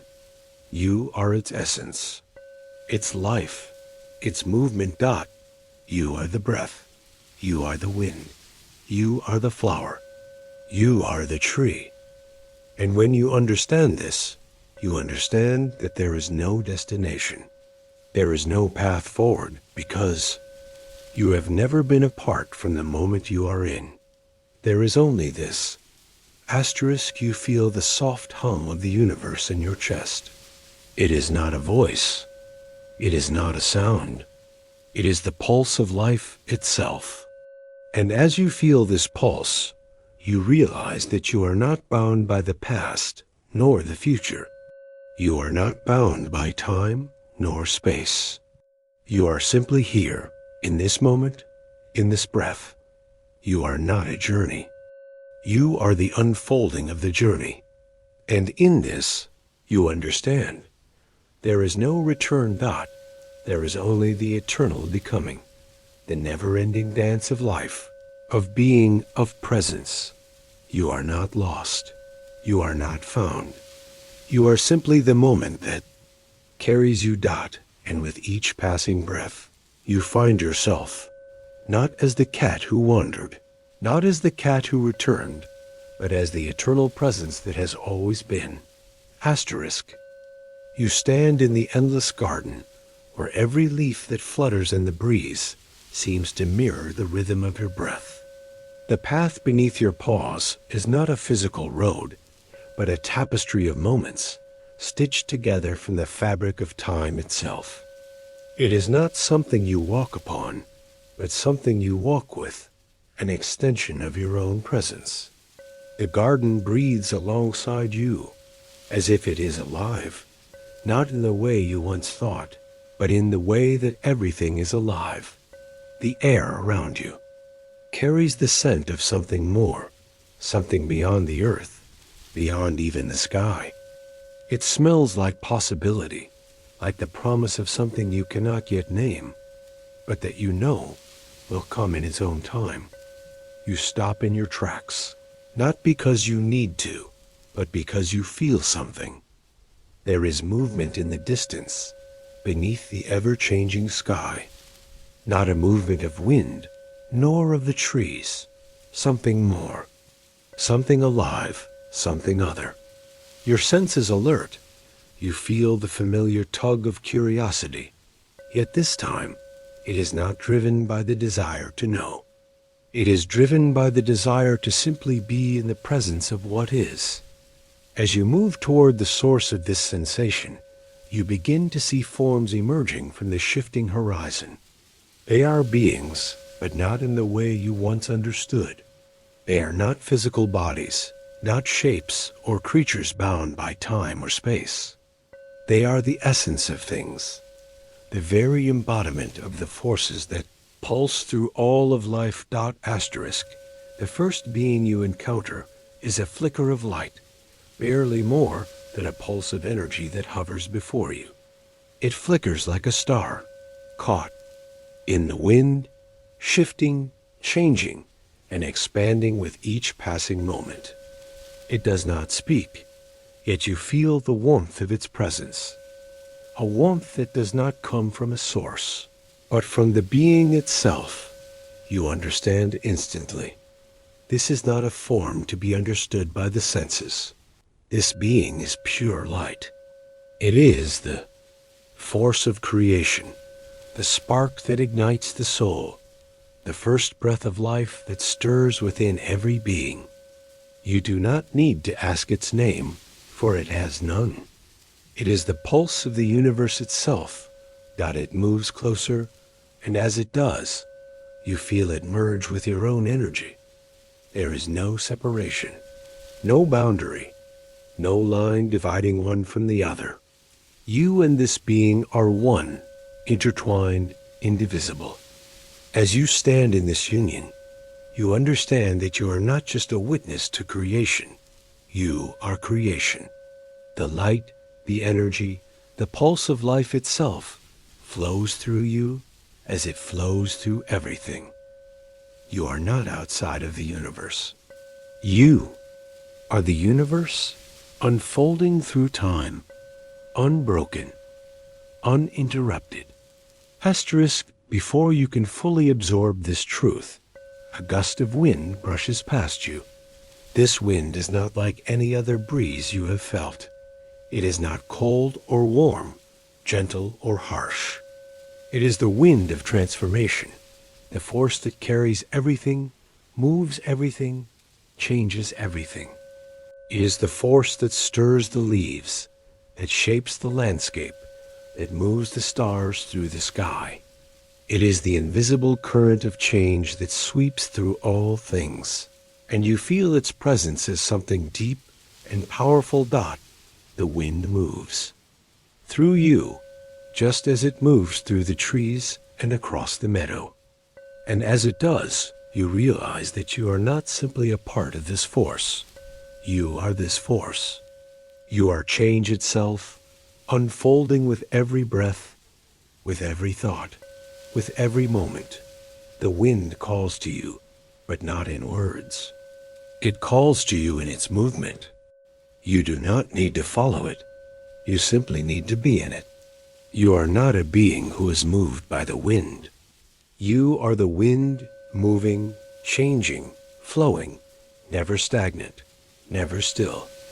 You are not bound by time or space. You are the force of change that moves through all things, the pulse that drives the universe forward, the breath that sustains it. Asterisk, as the wind fades, you find yourself in a clearing. It is not empty, but still. The air here is thick with a kind of presence, as if time itself has paused to take a breath. And there, before you, is another being. It is not like the others.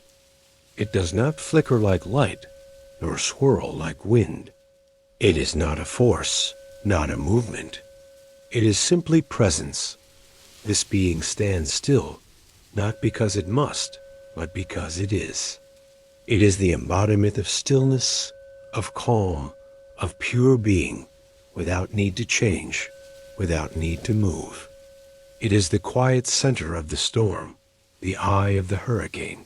You step closer, not because you are drawn by its form, but because you feel a deep resonance with it. You feel its stillness, and you know it. This is not a being to be seen. It is a being to be felt. You do not ask who it is. You do not need to know. It is the silence between all things. It is the stillness in which creation breathes. And in its presence, you find a peace you cannot explain, a peace that transcends words, that transcends thoughts. This being does not speak, yet you hear its message clearly. You are not bound by movement, nor by stillness. You are the space between them, and as you hear these words, you realize that they are not spoken with voice, but with presence. There is no need for speech. There is no need for explanation. There is only being. Being that is both still and in motion.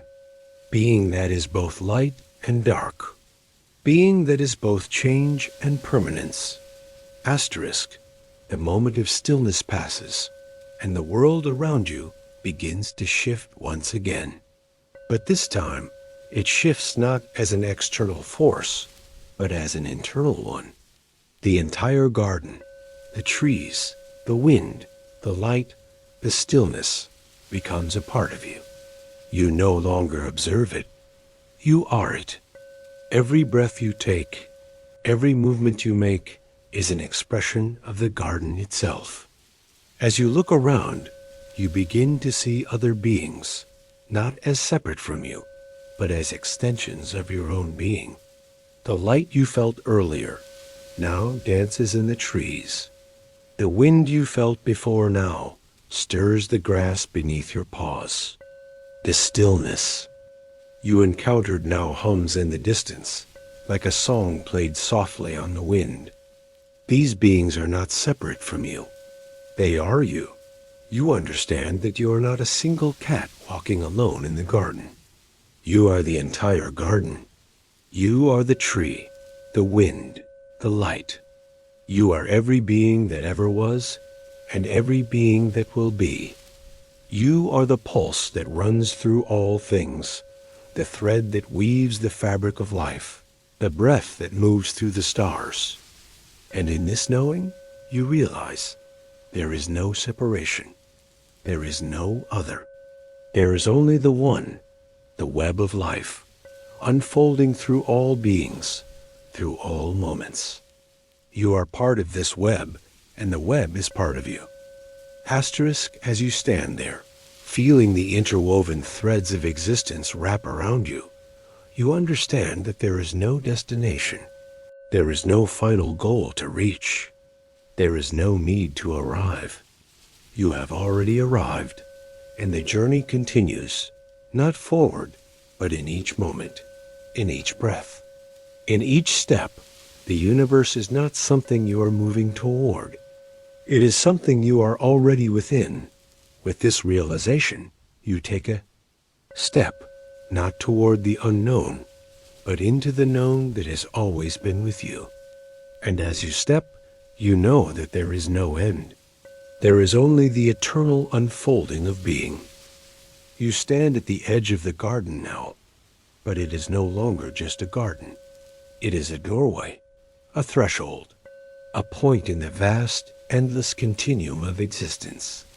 You are no longer certain where you begin or where you end. In fact, you begin to wonder, if you ever truly did.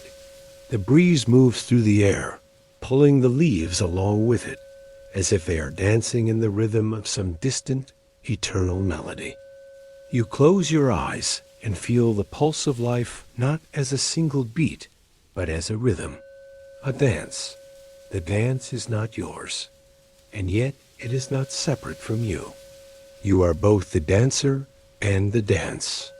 You are the one who moves in the space in which all movement happens. You are the stillness and the motion. You are both the creation and the creator. You feel your breath. It comes in, steady and deep. And with each breath, you feel time itself stretching, not forward, not backward, but present in every single inhalation and exhalation. The past, the future, the now, they do not flow in a line, but pulse in a circle, each moment interwoven with the next. Time is not something you pass through.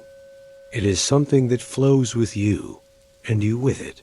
The universe, like the garden, is not fixed. It is always unfolding, growing, expanding, and contracting in perfect harmony.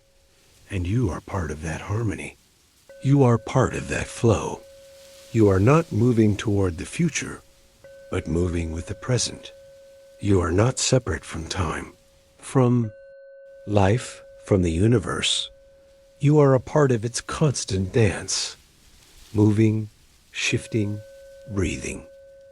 Asterisk suddenly, a light begins to shine in the distance, soft and steady, like the glow of a distant star.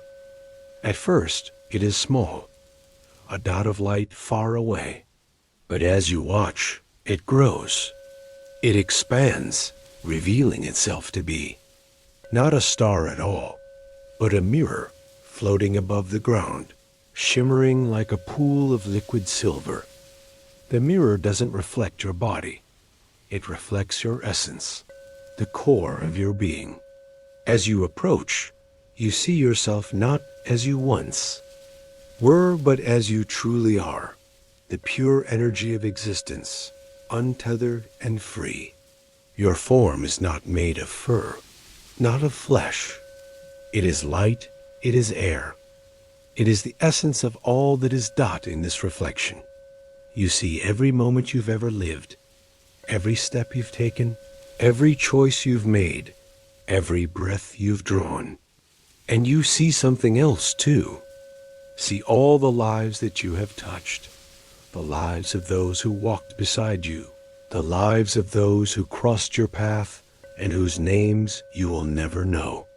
You see how every being is woven into the fabric of existence, how every action, every thought, every breath ripples outward, creating a wave that carries the universe forward.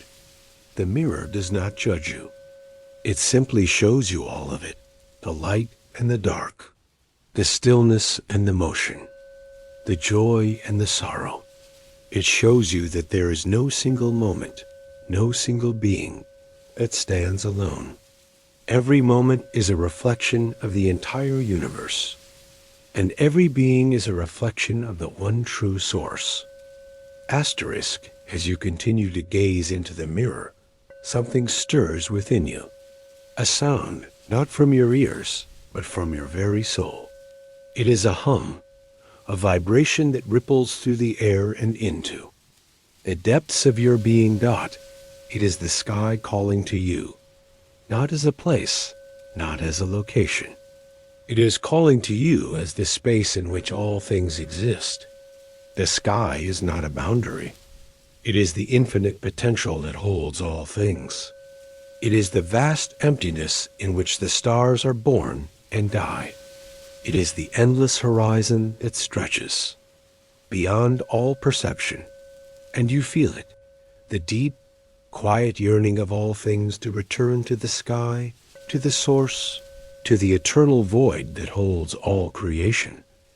But you understand now, as the hum of the sky grows stronger, that you are already there. You are already part of that vastness, that endless potential. You are not a small being on the earth, reaching upward. You are the sky itself, embracing the earth. You are both the stars and the spaces between them.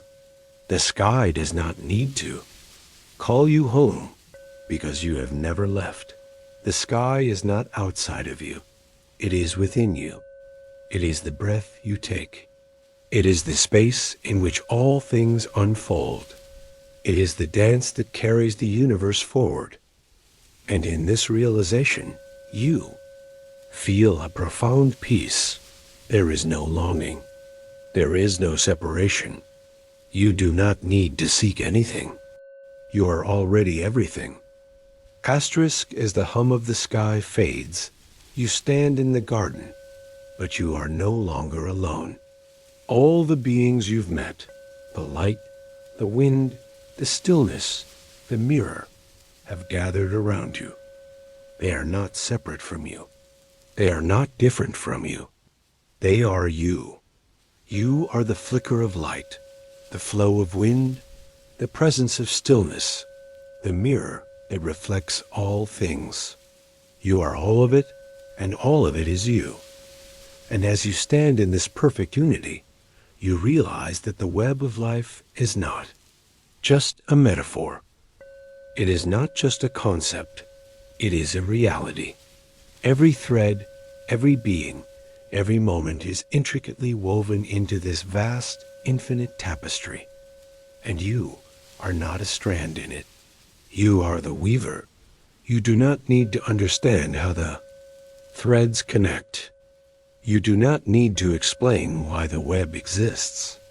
You simply need to be in it. You are the space in which the web unfolds. You are the dance that creates the patterns. You are the breath that carries the web through time.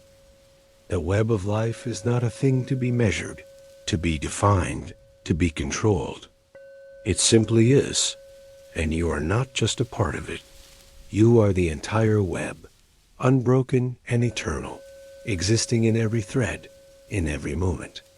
Asterisk, and with this realization, you take another step, not toward anything, not away from anything, but simply because the dance continues. Every step you take is a step into the moment, a step into the now. You are not leaving anything behind. You are not moving toward a goal. You are not returning to the past. You are not seeking the future. You are simply walking, because the dance is, the world is. The moment is . And in this moment, you realize something profound. There is no end . There is no destination . There is only the unfolding. The garden stretches endlessly before you, the colors and shapes ever changing, yet always familiar. There is no separation here, no edge, no limit. And yet there is a sense that you are approaching something, not a destination, not a place, but something different, something more. You stand at the edge of what seems like a cliff, but it is not a physical precipice. It is a threshold, a point where the garden begins to dissolve into the infinite. The air around you hums with the energy of this vast space. It is the sound of all things converging into this single moment. You step forward, not because you must, but because the step is part of you. You feel no fear. There is no hesitation. You are already where you are meant to be, and where you are always meant to go. As you move closer, the edge disappears, and you find yourself in a new space. It is not a place, but a presence, a stillness so vast it encompasses everything. Here, there is no sound, no movement, just a deep, reverberating silence that fills the entire universe. It is the silence that holds the potential of everything. And in this silence, you are not separate from it. You are the silence itself. Asterisk, in the stillness, you feel the flow of something gentle and constant. It is the current of the river that runs through all time. You cannot see it, and yet you feel it, deep within your being, within every cell, within every thought. It is the river of time, and it does not move forward nor backward. It flows through everything, carrying the past, present, and future in one continuous wave of being. You understand now that time is not a line you move along. It is a river you are part of, and you are not traveling toward something. You are simply moving with the river. As the river flows through you, you realize that there is no end, no beginning. It is not bound by time, nor by space. It simply is, and in this is its infinite beauty. You are not its observer. You are its current, its pulse, its flow. You are both the river and the water within it, the sky above it, and the earth it touches. You are not outside time. You are time itself. Asterisk, the river's flow carries you, not toward anything, but through everything. You pass through moments, through memories, through images, and each one is not a reflection of the past, but a reflection of the infinite now. The images around you are not solid, not fixed. They flicker like shadows, like light dancing on water, shifting with every step you take. You see beings, not as they once were, but as they are in this moment. Some are familiar. The shape of the old cat whose fur shimmers with the essence of ancient wisdom. Others are new, beings of light, of air, of shadow. They are not separate from you. They are you, all of them, every one, woven into the tapestry of existence. You understand now that there is no fixed form, no permanent shape. All beings are. Like the wind, like the water, like the light, they are not bound by shape. They are formless, yet full of life. They are reflections of the universe, unfolding with every breath. And as you move through them, you realize that they are not separate from you. They are part of you. They are part of the dance. There is no you and them. There is only a asterisk. As you continue your journey, you feel the shift. The stillness that once filled the air now hums with a quiet vibration, like the ringing of a bell. In the distance, it is a sound, but not a sound that you hear with your ears. It is a sound that you feel deep within your chest, within your soul. It is the voice of the universe, not a voice with words, but a voice that carries the meaning of all things. It does not speak directly to you, but it speaks through you, as though the very essence of the cosmos is being channeled through your being. You do not need to understand the voice. You do not need to make sense of it. You simply need to feel it. And as you feel it, you realize that you are not listening to the universe. You are the universe listening to itself. Every sound, every vibration, every heartbeat. It is not a series of separate events. It is one continuous wave, one continuous song that carries all life forward, and you are both the song and the listener. There is no distinction. There is only the eternal hum of existence. Asterisk, the voice begins to shift, becoming less of a sound and more of a presence. You feel it as a thread, a gentle pull that moves through the very fabric of the universe. You are drawn to it, not because you seek it, but because it is part of you, part of the world. As you follow the thread, you begin to see something new. It is not a being, not a shape, but a force. It is the weaver of all things, the unseen, hand that creates the patterns of existence. It does not act with intention. It does not choose which threads to weave. It simply weaves, and in its weaving, it creates the tapestry of life. Every thread is necessary. Every thread is part of the design. No thread is more important than the other. The weaver is not separate from you. It is not above you or below you. It is you, and you are it. You are the thread. You are the hand. You are the design. The weaver is not an entity. It is the action of weaving itself. It is the flow of existence, the continuous unfolding that happens in every moment. And as you understand this, you realize that you are not just part of the fabric of the universe. You are the fabric itself. You are the thread. You are the loom. And in this realization, you understand you are both the weaver and the woven. Asterisk, as the weaver fades into the background, you stand at the center of the infinite. There is no time, no space, no separation. There is only the dance. Are not caught in it. You are the dance. You are the music, the rhythm, the movement. The universe is not something you move through. It is the very space that moves through you. You are the dance and the dancer, the moment and the breath. And in this understanding, you realize that the dance does not need to end. It will never end.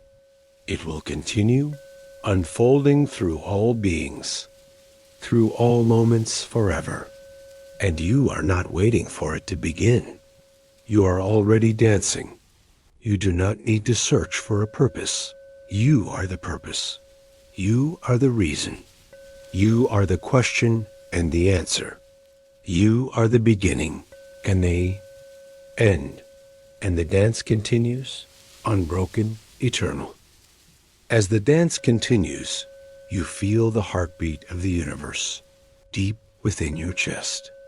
It is not a beat that starts and ends with your own pulse. It is the pulse of life itself, the rhythm of the cosmos. Each beat is a movement, an unfolding, a creation. It is the very force that drives the stars to spin, the wind to blow, the rivers to flow. You are the heartbeat. You are the pulse. You are the rhythm that carries everything forward. This heartbeat is not an isolated sound.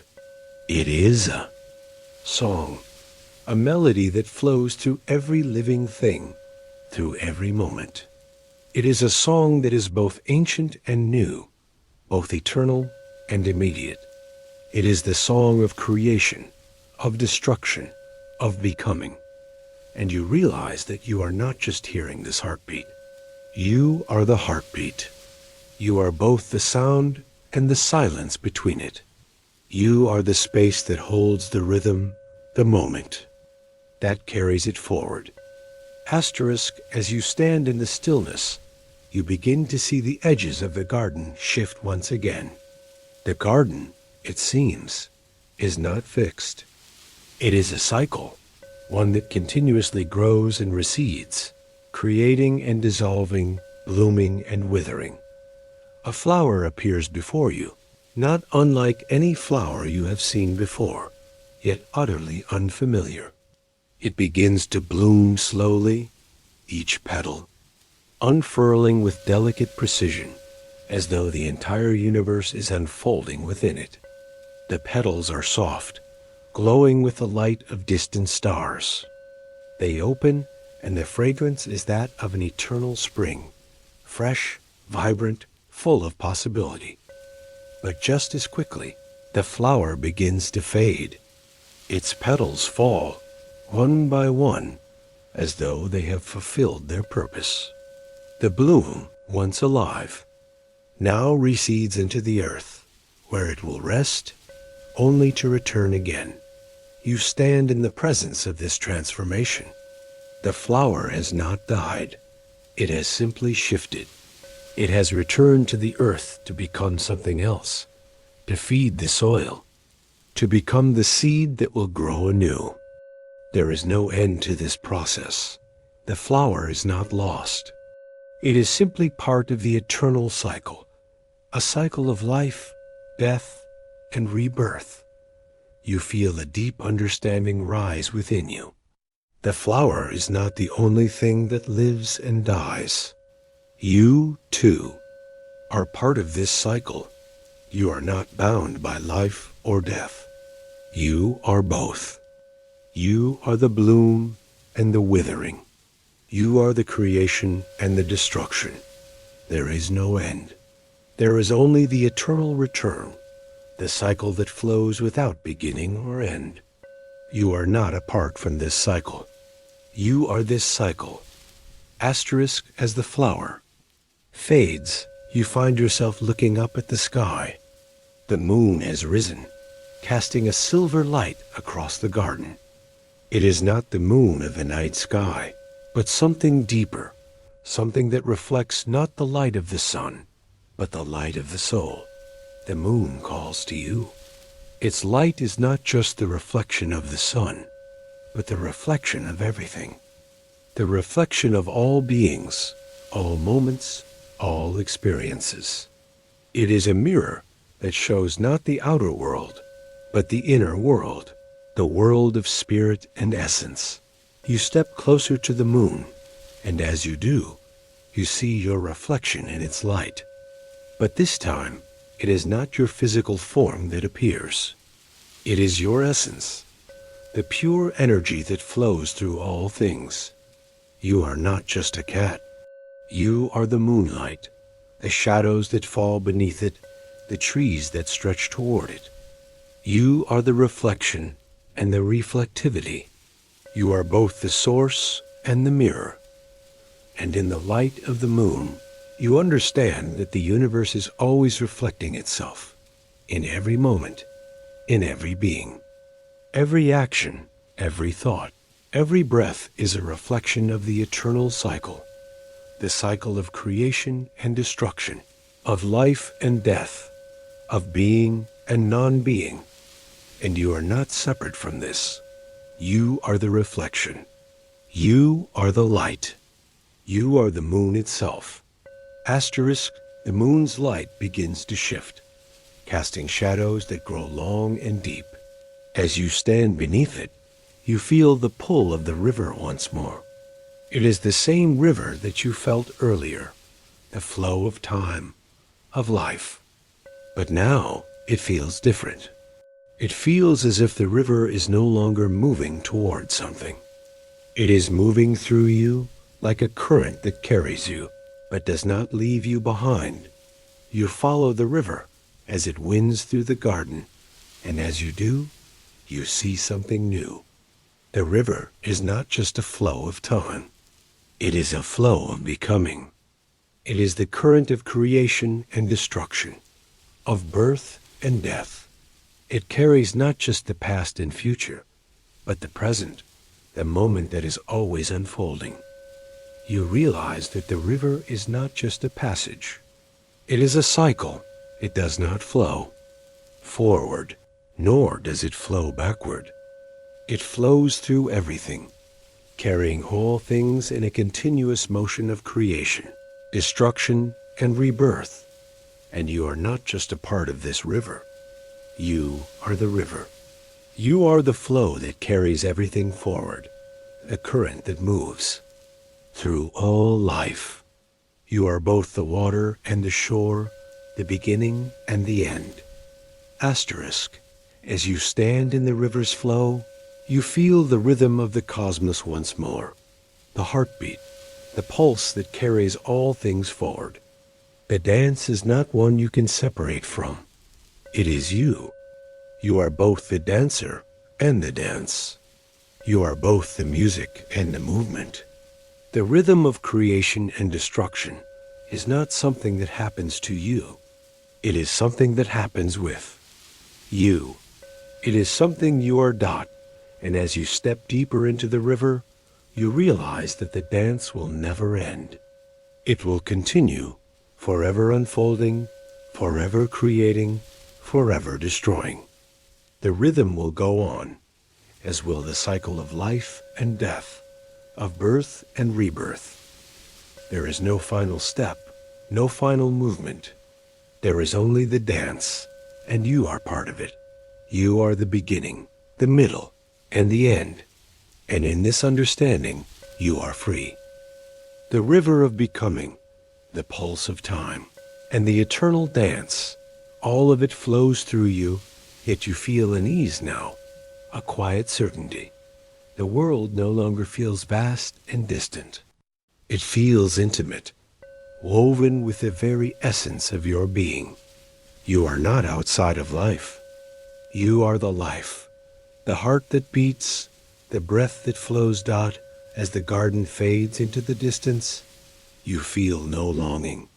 There is no more searching, no more needing to move forward. Everything you've been, everything you've encountered, has led you to this moment, not as an endpoint, but as a continuation. The light returns, gentle and steady, like the first light of dawn. It does not come from above or below, but from within you. It is the light of realization, the light that comes when the mind lets go and the heart opens. It is not a foreign light. It is yours, and it always has been. Dot, as you stand there. You feel it flooding through your body, through every fiber of your being. The light is not outside of you. It is the very essence of your soul, the spark of creation that resides within. You are not separate from it. You are it, and it is you. Asterisk, the stillness of the garden surrounds you once again. But this time, it is different. It is not a place you enter. It is a place you are. You are not moving through the garden. You are the garden, and the garden is you. It is the space between your thoughts, the silence between your breaths, and in this space there is peace, not the peace of absence, but the peace of presence, the quiet knowing that all is well, that all is as it should be. There is no longer a sense of striving, no sense of longing or waiting. There is only the peace of being. Dot, as you rest here in the heart of the garden, you see the truth of all things, not as a concept, but as an experience. The world is not something to be fixed, not something to be conquered. It is simply to be embraced. Dot, and in embracing it, you embrace yourself. There is no separation. There is only the harmony of existence, unfolding moment by moment. Asterisk, you begin to feel yourself settle deeper into this knowing. The awareness of your being expands, not outward, but inward. There is no more searching, no more questions. You are not seeking enlightenment because you are the light. You are not seeking peace because you are peace. And in this silence, you realize that this journey, all that you have experienced, all that you have come to understand, is not something separate from you. It is you. Every encounter, every moment of growth, every realization has been a part of you unfolding. There was never a time when you were not whole. You were always complete, and all you needed to do was remember. Asterisk, there is no longer any need to move forward, to search for something more. You have arrived, not at the end of a journey, but at the realization that there is no journey at all. Are not a traveler. You are the path. You are the journey, the destination, and the space between. You are the one who walks and the one who stays still. You are both the seeker and the answer. And as you take a final gentle breath, you understand that the dance continues, but not as something to be pursued. It is something to be experienced. You are not moving toward an end. You are simply moving in the flow, being in the moment, being in the light, in the peace, in the essence of all things. Asterisk, as you sit in this quiet garden, surrounded by the stillness, you come to a deep realization. This is not the end of the journey. It is the beginning. Not the beginning of something new, but the beginning of the realization that there was never an end.